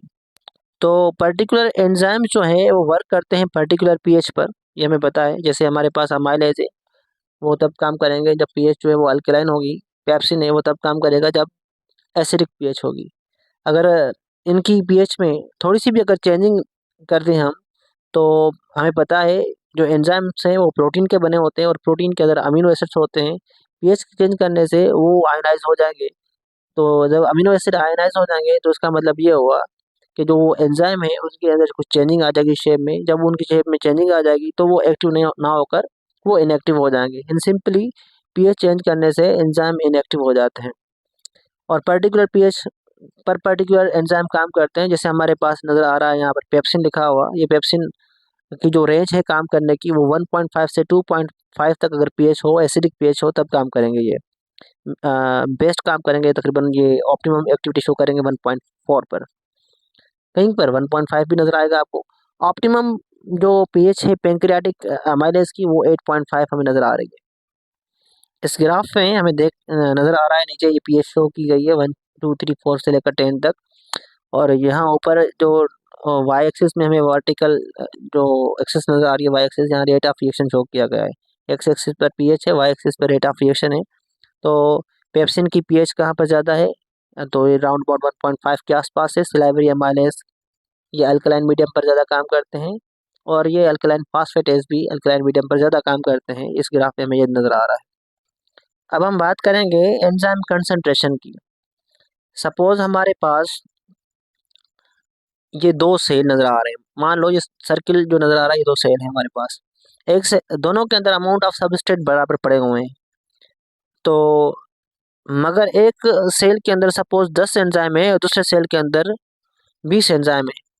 सबस्ट्रेट की कंसंट्रेशन दोनों में बराबर है। सपोज 30 सबस्ट्रेट है या 40 सबस्ट्रेट है, तो दोनों में बराबर होंगे। एक में एंजाइम जो है 10 है, एक में 20 है, तो रेट ऑफ रिएक्शन किस में ज़्यादा होगा? ऑफ कोर्स जब दोनों में सबस्ट्रेट बराबर है, पर एक में एंजाइम कम है दूसरे में एंजाइम ज़्यादा है, तो जहाँ एंजाइम कम होंगे वहाँ रेट ऑफ रिएक्शन कम, जहाँ एंजाइम ज़्यादा होंगे वो रेट ऑफ रिएक्शन वहाँ ज़्यादा होगा। यही बात हम समझाने की कोशिश कर रहे हैं कि यहाँ पर हम लिखा हुआ है कि more enzyme the faster will be the reaction. और जब तक ये काम होता रहेगा, जब तक जितने भी हमारे पास एंजाइम है उसकी एक्टिव साइट जो है वो सेचुरेटेड ना हो जाए, वो फिल ना हो जाए सबस्ट्रेट के साथ, उसके बाद जो है रेट ऑफ रिएक्शन उससे ज़्यादा तो फास्ट नहीं हो सकता। क्योंकि जितने एंजाइम है अगर वो सारे के सारे सेचुरेटेड हैं, सारे के सारे एंजाइम सारे के सारे सबस्ट्रेट के साथ, हर एक के सबस्ट्रेट के साथ बाइंड हो रहे हैं, तो जब उनकी एक्टिव साइट ऑक्यूपाइड हो जाएगी, तो सारे के सारे एंजाइम जब उनकी एक्टिव साइट ऑक्यूपाइड हो जाएगी तो वो मैक्सिमम जो है ना एंजाइम अपनी एक्टिविटी शो कर रहे होंगे। एक चीज़ देखते हैं, तो यहाँ लिखा हुआ है अगर हमारे पास सबस्ट्रेट की कंसंट्रेशन बहुत ज़्यादा है, सेचुरेटेड है, बहुत ज़्यादा हमने सबस्ट्रेट की कंसंट्रेशन रखी है, तो फिर क्या होगा, रेट ऑफ रिएक्शन यानी कि एंजाइम की काम करने का तरीका भी क्या होगा, वो बहुत ज़्यादा हाई होगा, यानी कि डायरेक्टली प्रोपोर्शन होंगे। सबस्ट्रेट ज़्यादा है, सेचुरेटेड है, अब हम क्या करेंगे, एंजाइम को अगर बढ़ाते जाएंगे तो रेट ऑफ रिएक्शन भी इंक्रीज होता जाएगा। तो rate of reaction directly proportion show कर रहा है कंसंट्रेशन ऑफ एंजाइम के हवाले से। अब इस स्लाइड में हम समझने की कोशिश करते हैं कि कंसंट्रेशन ऑफ सबस्ट्रेट, इसका क्या इफेक्ट है एंजाइम की एक्टिविटी के ऊपर। तो मान लेते हैं अगर हमारे पास पीएच, टेम्परेचर और एंजाइम की कंसंट्रेशन सेम है, हमारे पास मुख्तलिफ किस्म के जो है वो सोल्यूशन पड़े हुए हैं, सबकी पीएच, सबका टेम्परेचर और सब में एंजाइम की कंसंट्रेशन सेम है। फिर अगर हम अमाउंट ऑफ सबस्ट्रेट को यहाँ पर बढ़ाएंगे, यहाँ कम सबस्ट्रेट है, यहाँ और ज़्यादा सबस्ट्रेट है और यहाँ और ज़्यादा सबस्ट्रेट है, तो रेट ऑफ रिएक्शन इंक्रीज होगा। कैसे इंक्रीज होगा, मिसाल यहाँ लिखा हुआ है लो सबस्ट्रेट और यहाँ लिखा हुआ है हाई सबस्ट्रेट। होगा यूँ कि अगर हमारे पास 5 एंजाइम है और 2 सबस्ट्रेट है, तो 2 एंजाइम 2 सबस्ट्रेट के साथ बाइंड होंगे, 3 अभी भी फ्री हैं, ये काम कर सकते हैं उसी टाइम में, मगर काम नहीं कर रहे, तो रेट ऑफ रिएक्शन क्या होगा, स्लो होगा।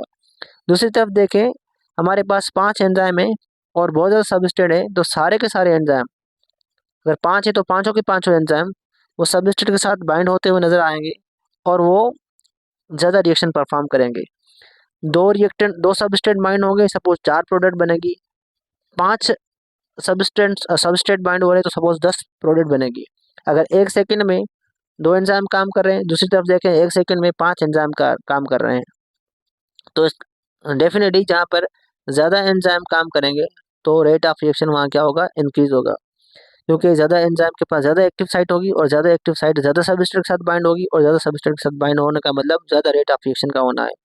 अगेन आई रिपीट कि ये हम क्या कर रहे हैं, पीएच, टेम्परेचर और एंजाइम की कंसंट्रेशन सेम रख रहे हैं, मगर सिर्फ और सिर्फ जो चीज़ चेंज कर रहे हैं वो चेंज कर रहे हैं हम सबस्ट्रेट की कंसंट्रेशन।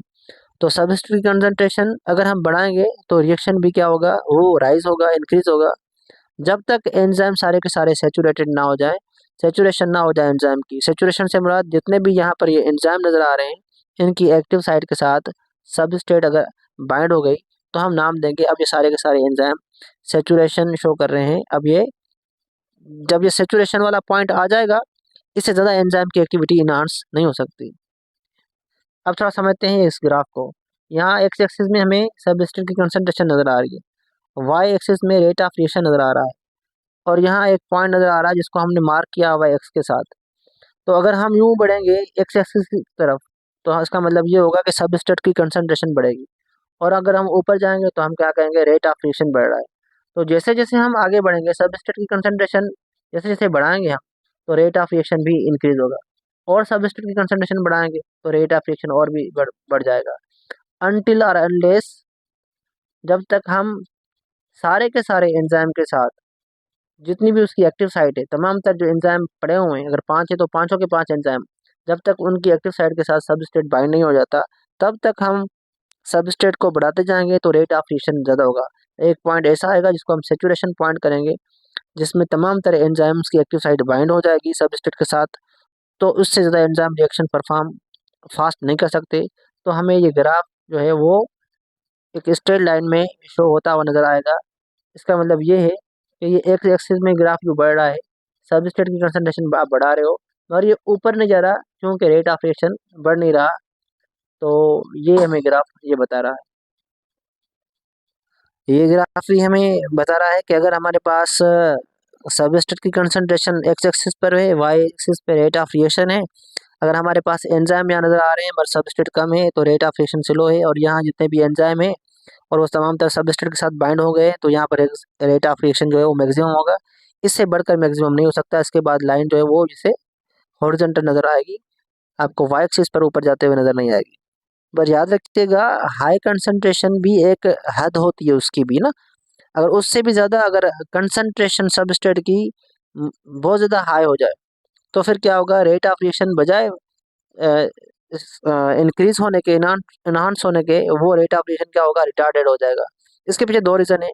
अगर हमारे पास सबस्ट्रेट की कंसंट्रेशन बहुत ज़्यादा है तो वो क्या होगा, वो सबस्ट्रेट बाइंड होगा नॉन स्पेसिफिक साइट पर, अदर देन एक्टिव साइट, दूसरी साइड पर आकर बाइंड होगा। उसकी वजह से एंजाइम की जो शेप है वो अल्टर हो जाएगी। जब एंजाइम की शेप जो है वो अल्टर हो गई तो रेट ऑफ रिएक्शन जो है वो रिड्यूस हो जाएगा। दूसरा पॉइंट ये है कि हाई सबस्ट्रेट की वजह से रेट ऑफ रिएक्शन क्यों स्टॉप हो जाएगा, क्योंकि जो एक्सेसिव जो है ना हमारे पास एंड प्रोडक्ट बनना शुरू होगी, जो कि हिंडर करेगी, जो रुकावट का सबब बनेगी रेट ऑफ रिएक्शन को। अगर ज़्यादा सबस्ट्रेट है तो ज़्यादा प्रोडक्ट बनती जाएगी पहले, उसके बाद प्रोडक्ट बहुत ज़्यादा बन जाएगी तो वो एंजाइम के चारों तरफ आकर एक्यूमुलेट हो जाएगी और एक्टिव साइट को ही ब्लॉक कर देगी। तो ये जो चार फैक्टर्स को हमने डिस्कस किया है, टेम्परेचर, पीएच, एंजाइम कंसंट्रेशन और सबस्ट्रेट कंसंट्रेशन। अब हम आगे बढ़ते हैं। अब हम एक और मैकेनिज्म को डिस्कस करने की कोशिश करते हैं जिसका नाम है एंजाइम इनहिबिशन। अब ये एंजाइम इनहिबिशन किसे कहेंगे? एंजाइम इनहिबिशन एक ऐसा फीडबैक मैकेनिज्म का प्रोसेस है जिसमें एंजाइम्स जो है वो रेट ऑफ रिएक्शन को जो फास्ट कर रहे हैं, रिएक्टेंट से जो प्रोडक्ट बना रहे हैं, तो उसकी एक्टिविटी को हमें क्या करना होगा, ब्लॉक करना होगा। तो जिसकी वजह से एंजाइम क्या करेगा, अपनी एक्टिविटी को स्लो डाउन करेगा। इस अमल को हम नाम देते हैं एंजाइम्स इनहिबिशन का। और एंजाइम इनहिबिशन के तीन हमारे पास किस्म है, एक है कॉम्पिटेटिव इनहिबिशन, दूसरा नॉन कॉम्पिटेटिव, तीसरा अनकॉम्पिटेटिव इनहिबिशन। इनको समझने की कोशिश करते हैं कि कॉम्पिटेटिव, नॉन कॉम्पिटेटिव और अनकॉम्पिटेटिव इनहिबिशन किसे कहेंगे। इस स्लाइड में कॉम्पिटेटिव इनहिबिशन नज़र आ रहा है पहले, उसके बाद नॉन कॉम्पिटेटिव, फिर अनकॉम्पिटेटिव। तो पहला कॉम्पिटेटिव इनहिबिशन समझते हैं कि ये क्या है। ये हमारे पास नज़र आ रहा है एंजाइम, इस एंजाइम के साथ एक हमें नज़र आ रही है एक्टिव साइट जहाँ पर ये इनहिबिटर आकर बाइंड हुआ है। अब हमें पता है ये एक्टिव साइट जो है वहाँ पर सबस्ट्रेट भी आकर बाइंड हो सकता है, दूसरा यहाँ पर इनहिबिटर भी आकर बाइंड हो सकता है। सबस्ट्रेट और अगर इनहिबिटर दोनों की शक्ल एक जैसी हो, दोनों की शेप एक जैसी हो, तो दोनों के दोनों कोशिश करेंगे कि हम आकर एक्टिव साइट की तरफ बाइंड हो जाए। अगर एक्टिव साइट की तरफ सबस्ट्रेट की बजाय इनहिबिटर अगर बाइंड होगा तो फिर क्या होगा, रेट ऑफ रिएक्शन स्टॉप हो जाएगा। और ऐसे अमल को या ऐसे प्रोसेस को हम कॉम्पिटेटिव इनहिबिशन कहेंगे। कॉम्पिटेटिव इनहिबिशन को हम कॉम्पिटेटिव इनहिबिशन इसलिए कह रहे हैं कि जहाँ पर नज़र आ रहा है, यहाँ पर हमें एक सब्सटेंस, एक मॉलिक्यूल जिसको हम इनहिबिटर का नाम दे रहे हैं, ये इनहिबिटर की जो शेप है ये शेप मैच करेगी सबस्ट्रेट के साथ। तो हम कह सकते हैं अगर सबस्ट्रेट की शेप और इनहिबिटर की शेप एक जैसी हो तो दोनों मुकाबला करेंगे, दोनों कॉम्पीट करेंगे और दोनों के दोनों कोशिश करेंगे कि वो एक्टिव साइड की तरफ आकर बाइंड हो। इसलिए हम इस इनहिबिशन को कॉम्पिटेटिव इनहिबिशन का नाम दे रहे हैं, क्योंकि इनहिबिटर कॉम्पीट कर रहा है सबस्ट्रेट के साथ और वो आकर बाइंड हो रहा है एक्टिव साइड की तरफ। दूसरा हमारे पास है नॉन कॉम्पिटेटिव इनहिबिशन। अब नॉन कॉम्पिटेटिव इनहिबिशन में अगर हम देखें तो जो एक्टिव साइट है यहाँ पर सबस्ट्रेट बाइंड हो रहा है और यहाँ पर जो इसके एंजाइम के एक अदर जो साइट है जिसको हम एलोस्टेरिक साइट कह रहे हैं, यहाँ आकर इनहिबिटर बाइंड हो रहा है। तो दोनों की डेस्टिनेशन अलग अलग है। इनहिबिटर एक्टिव साइट की तरफ बाइंड नहीं हो रहा तो कोई कॉम्पिटिशन नहीं है सबस्ट्रेट के साथ, मगर ये किसी और साइट पर जरूर बाइंड हो रहा है। तो यहाँ पर अगर हम देखें, क्योंकि एंजाइम का कॉम्पिटिशन है ही नहीं सबस्ट्रेट के साथ, सबस्ट्रेट कहीं और जा रहा है बाइंड होना, इनहिबिटर कहीं और जा रहा है बाइंड होने, तो दोनों का आपस में कॉम्पिटिशन नहीं है। तो ऐसे किस्म की इनहिबिशन को हम नाम देंगे नॉन कॉम्पिटेटिव इनहिबिशन। तो नॉन कॉम्पिटेटिव इनहिबिशन को नॉन कॉम्पिटेटिव इसलिए कह रहे हैं क्योंकि ये सबस्ट्रेट के साथ कॉम्पीट नहीं कर रहा। क्या कर रहा है, ये बाइंड हो रहा है एलोस्टेरिक साइट पर। ये जो एलोस्टेरिक साइट पर इनहिबिटर आकर बाइंड होगा तो उसकी वजह से क्या होगा कि एंजाइम की शेप में बिगाड़ आ जाएगी और सही से रिएक्टेंट बाइंड नहीं हो पाएगी और रिएक्शन प्रोसीड नहीं हो पाएगा। तो तीसरा हमारे पास जो है वो है अनकॉम्पिटेटिव इनहिबिशन। अनकॉम्पिटेटिव इनहिबिशन में क्या होगा कि सबसे पहले एंजाइम और सबस्ट्रेट आकर मिलेंगे और एक कॉम्प्लेक्स बनेगा। जब एंजाइम और सबस्ट्रेट का कॉम्प्लेक्स बन गया उसके बाद आकर अनकॉम्पिटेटिव इनहिबिटर आकर बाइंड होगा और जो कॉम्प्लेक्स बन गया है भले उससे प्रोडक्ट भी बन जाए मगर वो प्रोडक्ट के रिलीज होने से रोकेगा। तो मतलब ये हुआ कि अनकॉम्पिटेटिव इनहिबिशन तब होगी जब एंजाइम और सबस्ट्रेट का कॉम्प्लेक्स बन चुका होगा। जब एंजाइम और सबस्ट्रेट का कॉम्प्लेक्स बन जाए उसके बाद अगर इनहिबिटर बाइंड हो तो उसको हम अनकॉम्पिटेटिव इनहिबिशन का नाम देंगे और उस इनहिबिटर को अनकॉम्पिटेटिव इनहिबिटर का नाम देंगे। और अगर एलोस्टेरिक साइड पर बाइंड हो रहा हो ऐसे कॉम्पिटिशन को हम नाम देंगे नॉन कॉम्पिटेटिव इनहिबिशन अगर वंस अगेन आई रिपीट, अगर इनहिबिटर कहाँ पर बाइंड हो रहा हो, एलोस्टेरिक साइट पर बाइंड हो रहा हो, तो वो नॉन कॉम्पिटेटिव इनहिबिटर है। और कॉम्पिटेटिव इनहिबिटर्स वो इनहिबिटर्स कहलाएंगे जो कि एक्टिव साइट की तरफ बाइंड हो और ये कॉम्पीट करेंगे सबस्ट्रेट के साथ। यहाँ पर समझेंगे कि कॉम्पिटेटिव इनहिबिटर्स क्या है, तो इससे पहले ये स्लाइड देखते हैं। नॉर्मल मैकेनिज्म कैसे होगा? नॉर्मल मैकेनिज्म इस तरह से होता है कि ये हमारे पास एंजाइम्स है और ये हमारे पास सबस्ट्रेट है, और सबस्ट्रेट जैसा होगा ऐसा एंजाइम होगा, तो यहाँ पर क्या होगा, सबस्ट्रेट और एंजाइम की कॉम्प्लेक्स बनता हुआ हमें नजर आएगा। नतीजे में ये रिएक्टेंट से प्रोडक्ट हमें दो बनते हुए नजर आ रहे हैं। अब समझते हैं इनहिबिटर क्या है। ये हमारे पास एंजाइम है और ये इनहिबिटर है। इस इनहिबिटर को अगर हम देखें गौर से, अगर इस इनहिबिटर को हम देखें, इस इनहिबिटर की जो साइट है और यहाँ पर इस इनहिबिटर की जो साइट है वो काफी हद तक मैच हो रही है, और दोनों के दोनों किसके साथ बाइंड होने की कोशिश कर रहे हैं, इन एक्टिव साइड की तरफ। तो ये क्या करेगा, ये इनहिबिटर इस सबस्ट्रेट से मुकाबला करेगा और ये आकर बाइंड होगा एक्टिव साइड की तरफ। तो अब क्या बनेगा, इनहिबिटर और एंजाइम का कॉम्प्लेक्स बनेगा, और जो रेट ऑफ रिएक्शन है वो स्टॉप होगा, क्योंकि अब ये सबस्ट्रेट आकर इसके साथ बाइंड नहीं होगा। क्योंकि सबस्ट्रेट बाइंड नहीं हो रहा है, उससे पहले इनहिबिटर आकर जगह ऑक्यूपाई कर ली है एक्टिव साइट की, तो फिर क्या होगा, रेट ऑफ रिएक्शन स्टॉप हो जाएगा। और क्योंकि ये कॉम्पीट कर रहा है सबस्ट्रेट के साथ इनहिबिटर, तो इस किस्म की इनहिबिशन को हम कॉम्पिटेटिव इनहिबिशन का नाम देंगे, और इस किस्म के इनहिबिटर को हम नाम देंगे कॉम्पिटेटिव इनहिबिटर का। तो जरा देखते हैं इस स्लाइड में क्या लिखा हुआ है। कॉम्पिटेटिव इनहिबिटर्स क्या होगा, ये एंजाइम की एक्टिव साइड की तरफ बाइंड होंगे। इनकी शेप जो है अगर देखें वो सिमिलर होगी किसके साथ, सबस्ट्रेट के साथ। क्योंकि सिमिलर है तो ये कॉम्पीट करेंगे किसके साथ, सबस्ट्रेट के साथ, और ये कहाँ बाइंड होंगे, और ये बाइंड होंगे एक्टिव साइट के साथ। अच्छा, ये जो कॉम्पिटेटिव इनहिबिटर्स होते हैं ये रिवर्सिबली बाइंड होते हैं, और ये डिपेंड करता है, कि इनहिबिटर ज़्यादा है या हमारे पास सबस्ट्रेट की कंसंट्रेशन ज़्यादा है। अगर हमारे पास इनहिबिटर की कंसंट्रेशन ज़्यादा होगी तो फिर क्या होगा, इनहिबिटर ज़्यादा जो है एक्टिव साइड की तरफ बाइंड हो गए। अगर सबस्ट्रेट की कंसंट्रेशन ज़्यादा होगी तो सबस्ट्रेट एक्टिव साइड की तरफ बाइंड होगी और रेट ऑफ रिएक्शन होगा। अगर हम चाहते हैं कि इनहिबिटर हैं और रेट ऑफ रिएक्शन को स्टॉप कर रहे हैं, अगर हम चाहते हैं कि इसको हम ओवरकम करें, तो हमें क्या करना होगा, सबस्ट्रेट की कंसंट्रेशन को बढ़ाना होगा। जब higher the concentration of substrate होगी तो चांसेस हैं कि जो इनहिबिशन है उस अमल को हम ओवर कर सकते हैं, ओवरकम करेंगे तो रेट ऑफ रिएक्शन प्रोसीड हो सकता है। अब यहाँ पर कॉम्पिटेटिव इनहिबिटर का एक मिसाल लिखा हुआ है, वो है पेनिसिलिन। पेनिसिलिन एक किस्म का पेनिसिलिन एक कॉम्पिटेटिव इनहिबिटर है जो कि एंजाइम के एक्टिव साइड की तरफ बाइंड होगा। जहाँ सबस्ट्रेट बाइंड होता है उसकी जगह पर ये बाइंड हो जाएगा, और ये सेल वॉल जो है कंस्ट्रक्ट करने में रोकेगा, बैक्टीरिया के अंदर सेल वॉल नहीं बनेगी। तो जो हम पेनिसिलिन यूज़ करते हैं वो बैक्टीरिया की सेल वॉल को सिंथेसिस होने से रोकता है, और ये कॉम्पिटेटिव इनहिबिटर है। अब हम बात करेंगे नॉन कॉम्पिटेटिव इनहिबिटर्स की कि ये क्या होते हैं। पहले इस तस्वीर को समझते हैं कि नॉन कॉम्पिटेटिव इनहिबिटर्स क्या है। अब जरा देखें, ये हमारे पास एंजाइम है और ये इसकी है एक्टिव साइट, और यहाँ पर एक और साइट नज़र आ रही है अदर देन एक्टिव साइट, जिसको हम नाम दे रहे हैं एलोस्टेरिक साइट का। तो अब क्या होगा कि हमारे पास ये जो एंजाइम है इसके साथ ये सबस्ट्रेट भी बाइंड हो सकता है इसकी एक्टिव साइट की तरफ, और ये इनहिबिटर बाइंड हो सकता है किसी और साइट की तरफ जिसको हम एलोस्टेरिक साइट कह रहे हैं। पर अगर यूं हो कि सबस्ट्रेट बाइंड होने से पहले इनहिबिटर आकर बाइंड होगा, तो यहाँ इसकी जो एक्टिव साइट नज़र आ रही है एंजाइम की, जैसे इसके साथ ये इनहिबिटर आकर बाइंड होगा तो इसकी एक्टिव साइट के अंदर बिगाड़ आ जाएगा। अब ये इनहिबिटर इसके अंदर फिट नहीं होगा और रेट ऑफ रिएक्शन क्या होगा, स्टॉप हो जाएगा। नॉन कॉम्पिटेटिव इनहिबिटर्स जो होंगे वो कहाँ पर बाइंड होंगे, वो एलोस्टेरिक साइट पर बाइंड होंगे। और एलोस्टेरिक साइट क्या होती है, ये वो साइट होती है जो कि अदर देन एक्टिव साइट है, यानी कि एक्टिव साइट से हटकर जो दूसरी साइट है ये वहाँ पर बाइंड होंगे। अगर उनके साथ ये बाइंड हो जाएंगे एलोस्टेरिक साइट पर इनहिबिटर, तो क्या होगा, ये इंड्यूस करवाएंगे चेंजिंग, एंजाइम की जो शेप है वो चेंज हो जाएगी और एंजाइम की एक्टिविटी क्या होगी, इनहिबिट हो जाएगी और स्टॉप हो जाएगी। हमने देखा कि there is no competition between substrate और एंजाइम, इसलिए हम इसको नॉन कॉम्पिटेटिव का नाम दे रहे हैं। तो हम कह सकते हैं there is no competition with substrate for active site.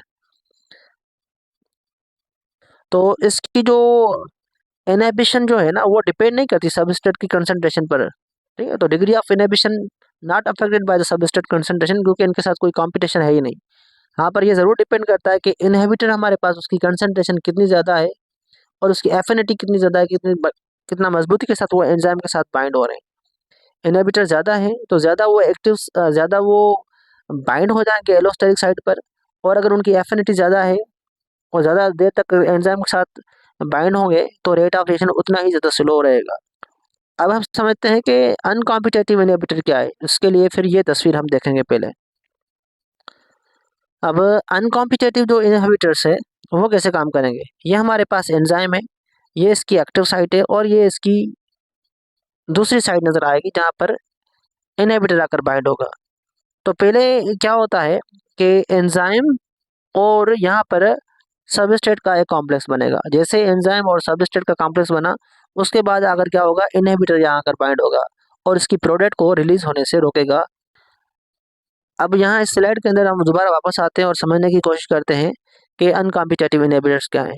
Uncompetitive inhibitors वो इनहिबिटर्स होंगे जो कि अनकॉम्पिटेटिव इनहिबिटर्स वो इनहिबिटर होंगे जो कि बाइंड होंगे एंजाइम और सबस्ट्रेट का कॉम्प्लेक्स बन चुका होगा तब।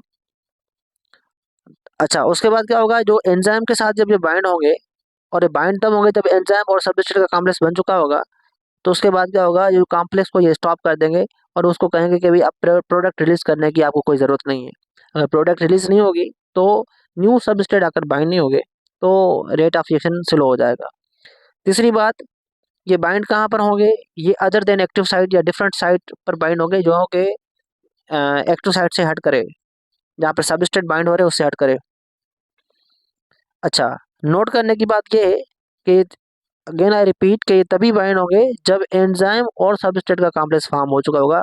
उस सूरत में अनकॉम्पिटेटिव इनहिबिटर्स आकर बाइंड होते हैं। तो अब हम बात करेंगे एंजाइम फीडबैक इनहिबिशन। तो पहले ये समझते हैं कि एंजाइम फीडबैक इनहिबिशन क्या है। उससे पहले ये तस्वीर को देखें। इस तस्वीर में हमें एक चीज़ नज़र आ रही है, ये एंजाइम और ये है इसका सबस्ट्रेट। हमें पता है एंजाइम जब सबस्ट्रेट मिलेंगे तो एक एंजाइम सबस्ट्रेट कॉम्प्लेक्स बनेगा। तो मान लेते हैं यहाँ एंजाइम सबस्ट्रेट कॉम्प्लेक्स बना हुआ है, तो इसका जो ये रिएक्टेंट है इससे बनेगा ये प्रोडक्ट जिसका नाम ए। अगर हमारे पास एंजाइम 1 है तो ये जो प्रोडक्ट बनाएगा इस प्रोडक्ट का नाम दे रहे हैं हम ए। अब ये जो रिएक्टेंट है ये प्रोडक्ट ए में चेंज हो चुका है, ये रिएक्टेंट से ये प्रोडक्ट ए बना है। अब ये जो प्रोडक्ट ए है ये प्रोडक्ट ए है एंजाइम 1 की। यही प्रोडक्ट जिसको हम प्रोडक्ट ए का नाम दे रहे हैं ये दूसरे एंजाइम के लिए एज अ सबस्ट्रेट होगा। तो दूसरे एंजाइम के लिए एज अ सबस्ट्रेट ये एक्ट करेगा। तो नतीजे में ये दूसरा एंजाइम इस रिएक्टेंट को प्रोडक्ट में चेंज करेगा और जो सेकंड एंजाइम है जिसको एंजाइम 2 का नाम दे रहे हैं इससे ये प्रोडक्ट बनाएगा जिसका नाम प्रोडक्ट बी है। अब ये जो प्रोडक्ट बी है ये एंजाइम 2 की प्रोडक्ट है, मगर ये जो बी है तीसरे एंजाइम के लिए ये एज अ सबस्ट्रेट होगा। और ये क्या करेगा, एंजाइम इस प्रोडक्ट बी जो सेकंड एंजाइम की है यानी कि इसके लिए जो सबस्ट्रेट बी है इसके ऊपर ये एंजाइम एक्ट करेगा और यहाँ से प्रोडक्ट बनाएगा। सपोज इसकी जो प्रोडक्ट बन रही है वो आपको नजर आ रही है एक स्क्वायर बॉक्स के शेप में।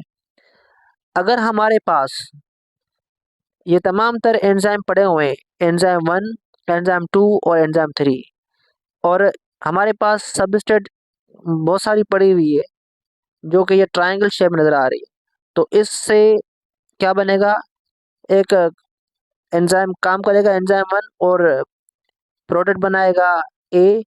ये एंजाइम 2 जो है इसको यूज करते हुए प्रोडक्ट बनाएगा बी, और उसको एंजाइम 3 यूज करके प्रोडक्ट बनाएगा इस बॉक्स की शेप में। अगर जितनी प्रोडक्ट हमें चाहिए जो एंड प्रोडक्ट उतनी अगर हमें मिल जाती है तो हमें मजीद इस प्रोडक्ट की ज़रूरत नहीं होगी। तो इस पूरे रिएक्शन को हमें क्या करना होगा, स्टॉप करना होगा। अब इस पूरे रिएक्शन को स्टॉप कैसे करेंगे, तो जो अगर ये पहला एंजाइम है अगर हम इसको स्टॉप कर दें तो क्या होगा, ये जो रिएक्टेंट है इस प्रोडक्ट में चेंज नहीं होगा। तो और ये जो प्रोडक्ट बनेगी नहीं है तो एंजाइम 2 काम नहीं करेंगे। जब एंजाइम 2 काम नहीं करेंगे तो इसकी जो प्रोडक्ट बी नहीं बनेगी, तो बी नहीं बनेगी प्रोडक्ट तो एंजाइम 3 भी काम नहीं करेंगे और इसकी प्रोडक्ट जो है, जो ये हमें बॉक्स नजर आ रहा है ऐसा नजर नहीं आएगा। इन शॉर्ट कहने का मतलब ये है कि अगर हमारे पास जितनी प्रोडक्ट बन चुकी है, बन गई, उसके बाद इस पूरे अमल को हमें रोकना है। तो रोकने के लिए क्या होगा, ये जो एंड प्रोडक्ट है ये इस एंजाइम के साथ बाइंड हो जाएगी जो पहला एंजाइम है। जब ये इसके साथ बाइंड हो जाएगी तो कहाँ पर बाइंड होगी, ये एक दूसरी साइड पर बाइंड होगी जो कि यहाँ दिखाया गया है। तो नतीजे में इसकी एक्टिव साइड क्या होगी, वो चेंज हो जाएगी। जब इसकी एक्टिव साइड चेंज हो जाएगी तो ये रिएक्शन जो है वो यहीं पर स्टॉप हो जाएगा।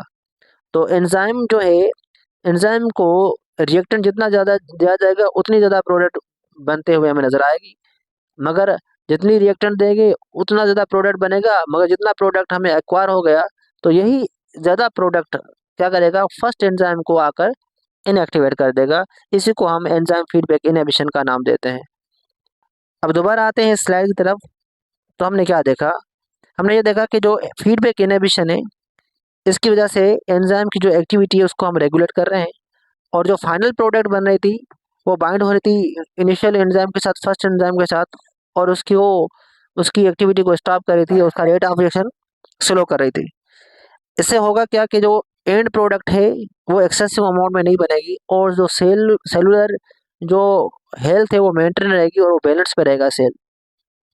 अब हम डिस्कस करेंगे classification of enzyme on the basis of reaction. तो हमारे पास पहला एंजाइम है, ये असल में एक एंजाइम नहीं है, ग्रुप ऑफ एंजाइम है, एक पूरी क्लास है जिसका नाम है ऑक्सीडो रिडक्टेस। अगर हम ऑक्सीडो रिडक्टेस की बात करें तो नाम से पता चल रहा है ये एंजाइम ऑक्सीडेशन और रिडक्शन करवाएंगे। ऐसा ग्रुप ऑफ एंजाइम्स जो ऑक्सीडेशन और रिडक्शन करवा रहा हो उसको हम नाम देंगे ऑक्सीडो रिडक्टेस क्लास का। तो ऐसे ग्रुप ऑफ एंजाइम को या ऐसी क्लास ऑफ एंजाइम को हम ऑक्सीडो रिडक्टेस कहेंगे। ऑक्सीडेशन का मतलब होता है लॉस ऑफ इलेक्ट्रॉन, रिडक्शन का मतलब होता है गेन ऑफ इलेक्ट्रॉन। इसको इस तस्वीर से समझने की कोशिश करते हैं कि ऑक्सीडो रिडक्टेस एंजाइम किस तरह से काम करेंगे। मिसाल यहाँ पर नज़र आ रही है, हमें ए लिखा हुआ नज़र आ रहा है जिसके नीचे लिखा हुआ है रेट, यानी कि इसकी ये रिड्यूस फॉर्म में है, इनके पास एक इलेक्ट्रॉन है एक्स्ट्रा। और यहाँ पर नज़र आ रहा है बी, और इसके नीचे लिखा हुआ है ओ एक्स, यानी कि ये ऑक्सीडाइज्ड है। तो ऑक्सीडो रिडक्टेस से ये क्या करेंगे, ये काम ये करेंगे कि जो हमारे पास ए है इसकी क्या करवाएंगे, इसकी करवाएंगे ऑक्सीडेशन। इससे इलेक्ट्रॉन निकाल कर बी में दे देंगे तो बी हो जाएगा रिड्यूस। तो नतीजे में हमें नजर आएगा ए जो है वो ऑक्सीडाइज्ड हो चुका है और बी जो है वो रिड्यूस हो चुका है, क्योंकि जो ए का इलेक्ट्रॉन है वो निकल कर बी में चला गया। तो क्या हुआ, ए की क्या हुई, ए की हो रही है ऑक्सीडेशन, बी की हो रही है रिडक्शन, और ऐसे ग्रुप ऑफ एंजाइम को हम नाम दे रहे हैं ऑक्सीडो रिडक्टेस का। दूसरी क्लास ऑफ एंजाइम का नाम है ट्रांसफरेज। ट्रांसफरेज एंजाइम जो है ये क्या काम करेंगे, ये मूव करवाएंगे फास्फेट ग्रुप या फिर मिथाइल ग्रुप एक मॉलिक्यूल से दूसरे मॉलिक्यूल की तरफ। एग्जाम्पल में हमें नजर आ रहा है काइनेसिस। अब यहाँ देखते हैं कि ट्रांसफरेज जो है कैसे काम करेगा। तो दूसरे नंबर पर ट्रांसफरेज नजर आ रहा है, तो हमारे पास एक मॉलिक्यूल है जो कि बना हुआ है ए और बी का। अब हम क्या करेंगे, इसमें एक ग्रुप ऐड करेंगे जिसका नाम सी है। तो ये जो सी है ये क्या करेगा, ये रिएक्टेंट ए बी जो कंपाउंड है इसके साथ आकर बाइंड हो जाएगा, यानी कि कोई बॉन्ड यहाँ से तोड़कर ये वहाँ आकर फिट हो जाएगा। तो इसने क्या किया कि जो हमें ए बी जो है इसके साथ हमें ये कोई ग्रुप सी जो है वो ऐड करना है, तो सी ऐड करने के लिए इसने ए को हटाकर ए की जगह पर ये सी आकर बाइंड हो गया है। तो ये क्या कर रहा है, कोई ना कोई ग्रुप जो है वो ट्रांसफर कर रहा है किसी और कंपाउंड के पास। कोई भी ग्रुप हो सकता है, उस ग्रुप को ट्रांसफर करने के लिए जो एंजाइम है वो क्या है, ट्रांसफरेज। अक्सर तौर पे काइनेसिस एंजाइम से काम कर रहे होते हैं। काइनेसिस ऐसे किस्म के एंजाइम होंगे जिनका काम फास्फोरिलेशन करवाना होता है। जैसे ग्लूकोज है तो ग्लूकोज के साथ हम फास्फेट ऐड करवाएंगे तो ग्लूकोज 6 फास्फेट बन जाएगा। तो ये काइनेसिस एंजाइम क्या कर रहे हैं कि फास्फेट ग्रुप को ट्रांसफर करवा रहे हैं। तो ये ट्रांसफरेज का। तीसरी क्लास जो है एंजाइम्स की उसको नाम देते हैं हम हाइड्रोलाइसिस का। हाइड्रोलाइसिस ऐसी क्लास ऑफ एंजाइम्स है जो कि बॉन्ड को ब्रेक करेगी मगर वाटर की मदद से। वाटर को ऐड करेंगे और बॉन्ड ब्रेक होगा। ये हमने स्टार्ट में भी पढ़ा है इस चैप्टर के कंडेंसेशन और हाइड्रोलाइसिस रिएक्शन में। तो हाइड्रोलाइसिस में क्या होता है कि वाटर ऐड किया जाता है और बॉन्ड ब्रेक होते हैं। तो बॉन्ड को ब्रेक करना वाटर की मदद से, मगर जो एंजाइम इस्तेमाल होंगे उन एंजाइम का नाम हाइड्रोलाइसिस होगा। हमारे पास मिसाल के तौर पे हमारे पास कौन कौन से ऐसे एंजाइम है, वो है हमारे पास लाइपेजिस और प्रोटिएजिस। तो लाइपेजिस लिपिड को तोड़ेंगे वाटर की मदद से, प्रोटिएज प्रोटीन को तोड़ेंगे वाटर की मदद से। मिसाल से बात को समझते हैं।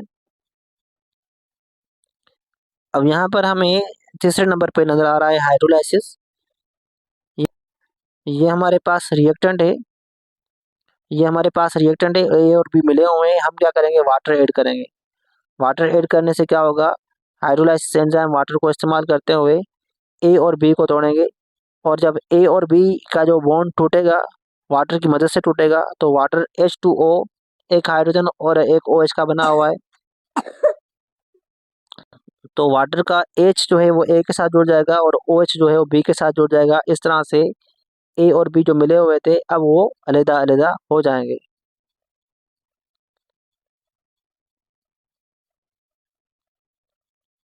फोर्थ एंजाइम की बात करते हैं, उसका नाम है लाइसिस। ये असल में ग्रुप ऑफ एंजाइम है या क्लास है एक एंजाइम की, लाइसिस, जिसमें बॉन्ड को ब्रेक किया जाएगा मगर वाटर को ऐड किए बगैर। वाटर को ऐड करने की जरूरत नहीं होगी। इसमें कोई भी ग्रुप जो है ना, किसी भी रिएक्टेंट के अंदर कोई ग्रुप है तो उसको रिमूव करने के लिए ये काम करते हैं एंजाइम लाइसिस। जैसे कि हमारे पास एक एंजाइम है जिसका नाम है डी कार्बोक्सिलेसिस। अब डी कार्बोक्सिलेसिस का काम ये होगा कि कार्बन डाइऑक्साइड को रिमूव करना। जैसे हमारे पास पायरुवेट है, उसको उसका एक कार्बन डाइऑक्साइड रिमूव करना हो तो उस एंजाइम को डी कार्बोक्सिलेसिस कहेंगे। ये काम कैसे होगा ये जरा समझते हैं। अब यहाँ पर फोर्थ जो ग्रुप ऑफ एंजाइम है उसका नाम लाइसिस नजर आ रहा है। ये हमारे पास रिएक्टेंट है जिसको हम ए और बी का नाम दे रहे हैं। ये टूट रहा है, ए अलग होगा बी अलग होगा, मगर नोट करने की बात ये है कि हमने वाटर ऐड नहीं किया। तो वाटर को ऐड किए बगैर हम इसके बॉन्ड को तोड़ रहे हैं। पांचवा ग्रुप ऑफ एंजाइम, उसको हम नाम देंगे आइसोमरेज का। आइसोमर हमें पता है, आइसोमर उस मॉलिक्यूल को कहेंगे जिसकी स्ट्रक्चर में फर्क हो मगर मॉलिक्यूल केमिकल फार्मूला सेम हो। केमिकल फार्मूला सेम हो मगर स्ट्रक्चरल फार्मूला डिफरेंट हो, उसको हम आइसोमर का नाम देंगे। और आइसोमर बनाने के लिए जो एंजाइम चाहिए उस एंजाइम का नाम है आइसोमरेज। जैसे हमें नजर आ रहा है फास्फोग्लूको आइसोमरेज। हमें पता है फास्फोग्लूको आइसोमरेज का काम ये होता है कि वो ग्लूकोज 6 फास्फेट से फ्रक्टोज 6 फास्फेट बनाएगा। दोनों में देखा जाए तो उन दोनों कंपाउंड का केमिकल फार्मूला सेम होगा मगर स्ट्रक्चरल फार्मूला में फर्क होगा। और ये काम जो एंजाइम करेगा उस एंजाइम का नाम आइसोमेरेज होगा। एग्जाम्पल से देखते हैं। यहाँ पर फिफ्थ ग्रुप ऑफ एंजाइम का नाम है आइसोमेरेसिस। तो यहाँ देखें, ये हमें रिएक्टर नजर आ रहा है जिसमें ए बी और सी जुड़े हुए हैं। पहले ए है, उसके बाद बी जुड़ रहा है, उसके बाद सी। आइसोमेरेज एंजाइम क्या करेगा, ये सेम जो है ना इनका कंपाउंड के अंदर जो एलिमेंट पड़े हुए हैं वो सेम होंगे मगर उनके अरेंजमेंट में फर्क आएगा आ जाएगा। जैसे कि यहाँ ए बी सी थे, अब रिएक्शन के बाद ए सी और बी हो गए। कंपोनेंट सेम है मगर उनकी स्ट्रक्चर में क्या हो गया फर्क, और ये काम कौन करवाएगा, ये आइसोमेरेज एंजाइम करवाएगा। लास्ट एंजाइम हमारे पास है, इस ग्रुप को हम कहते हैं, इस एंजाइम के ग्रुप को लाइगेसिस या सिंथेटेसिस। इसका काम ये होगा कि दो मॉलिक्यूल्स को ये ज्वाइन करेगा बाय यूजिंग एटीपी, जैसे कि पॉलीमरेज। बहुत सारे पॉलीमरेजिस क्या करेगा, बहुत सारे मोनोमर को जोड़कर पॉलीमर बनाएगा ना, और इसके लिए एटीपी की रिक्वायरमेंट होना जरूरी है। इस तस्वीर को समझने की कोशिश करते हैं हम। इस तस्वीर में लाइगेसिस या सिंथेसिस का काम हमें नजर आ रहा है। ये रिएक्टेंट ए बी नजर आ रहे हैं और उसके साथ साथ हम एटीपी का इस्तेमाल कर रहे हैं। तो क्या होगा, ए बी अलग अलग है, इनको जोड़कर ए बी कंपाउंड बना दिया जाएगा, एक मॉलिक्यूल बना दिया जाएगा, लार्ज मॉलिक्यूल। नतीजे में एनर्जी यूटिलाइज होगी और एडिनोसिन डाइफॉस्फेट और फास्फेट बनते हुए नजर आएंगे। तो ये हमारे पास 6 जो है वो एंजाइम की क्लासेस थी रिएक्शन के लिहाज से। ये हमारी लास्ट स्लाइड है, इसमें हम क्लासिफिकेशन ऑफ एंजाइम डिस्कस करेंगे on the basis of function. Function के लिहाज से हमने एंजाइम को 4 ग्रुप में बांटा है यहाँ पर, कि कौन सा एंजाइम किस ग्रुप ऑफ सबस्ट्रेट को तोड़ेगा। तो हमारे पास एक ग्रुप है या एक क्लास है एंजाइम की जिसका नाम प्रोटीएज है जो कि प्रोटीन को तोड़ेगी। दूसरा लाइपेज जो कि लिपिड को ब्रेक डाउन करने का काम करेंगे। तीसरा ग्रुप या तीसरी क्लास को हम कार्बोहाइड्रेसिस कहेंगे जिसका काम कार्बोहाइड्रेट को तोड़ना होगा। Last but not the least nucleases enzyme वो होंगे जो कि न्यूक्लिक एसिड को तोड़ेंगे। तो देखते हैं सबसे पहले प्रोटीएज। अब प्रोटीएज के बारे में कहा जाता है कि प्रोटीएज वो एंजाइम्स होंगे जो कि प्रोटीन को तोड़ेंगे। जैसे कि हमारे पास एग्जाम्पल पे पेप्सिन और ट्रिप्सिन आ जाते हैं। इनका काम क्या होगा, पेप्सिन और ट्रिप्सिन का काम ये होता है कि हमारे पास जो लार्ज पेप्टाइड मॉलिक्यूल होते हैं इनको ये स्मॉल पेप्टाइड्स में तोड़ते हैं या पेप्टोन्स में तोड़ते हैं जो स्मॉल चेन्स होती हैं। उसके बाद हम बात करेंगे अमाइनो पेप्टाइडेज की और कार्बोऑक्सीपेप्टाइडेज की। उनका काम ये होगा कि जो पेप्टोन्स हैं उनको डाइपेप्टाइड में तोड़ें। तो हमने क्या देखा, सबसे पहले लार्ज पेप्टाइड को स्मॉल पेप्टाइड में तोड़ा गया जिसको हम पेप्टोन का नाम दे रहे हैं। उसके बाद एमाइनो पेप्टाइडेज और कार्बोक्सीपेप्टाइडेज ने इन पेप्टोन को फर्दर डाइजेस्ट करके डाइपेप्टाइड में तोड़ा है। लास्ट में एक और एंजाइम का नाम लिखा हुआ है जिसका नाम है एरेप्सिन। ये क्या करेगा, ये डाइपेप्टाइड को अमीनो एसिड में तोड़ देगा, हर एक अमीनो एसिड अलग अलग हो जाएगा। उसके बाद अगर हम बात करें लाइपेसिस की, तो इनका काम होता है ये लिपिड को तोड़ेंगे, और हमें पता है लिपिड बना होता है फैटी एसिड का और ग्लाइसरॉल का, तो ये फैटी एसिड और ग्लाइसरॉल को अलग अलग करेंगे। एग्जाम्पल के तौर पर पैंक्रियाटिक लाइपेसिस। अब हम बात करेंगे कार्बोहाइड्रेसिस की, तो ये एक ऐसा ग्रुप ऑफ एंजाइम है जिसका काम कार्बोहाइड्रेट को तोड़ना होगा। तो हमारे पास सारे फेरस्त में जो एंजाइम आ जाते हैं उनका नाम है अमाइलेज। अमाइलेज का काम ये होगा कि जो स्टार्च और ग्लाइकोजन है इनको ये तोड़ेगा माल्टोज। माल्टोज हमें पता है जो कि डाइसेक्राइड है। उसके बाद जो डाइसेक्राइड सेलुलेज एक एंजाइम है जिनका काम ये होगा कि सेलुलोज को ये तोड़ेंगे डाइसेक्राइड्स के अंदर। नेक्स्ट एंजाइम इस ग्रुप के अंदर जो आएगा उसका नाम है माल्टेज। माल्टेज का काम ये होगा जो डाइसेक्राइड हमारे पास माल्टोज है इनसे ग्लूकोज और ग्लूकोज के जो दोनों मोनोमर है उनको अलग किया जाए। नेक्स्ट एंजाइम का नाम है सक्रेज। नाम से पता चल रहा है कि ये सक्रोज के ऊपर एक्ट करेगा और सक्रोज को तोड़ेगा ग्लूकोज और फ्रक्टोज के अंदर।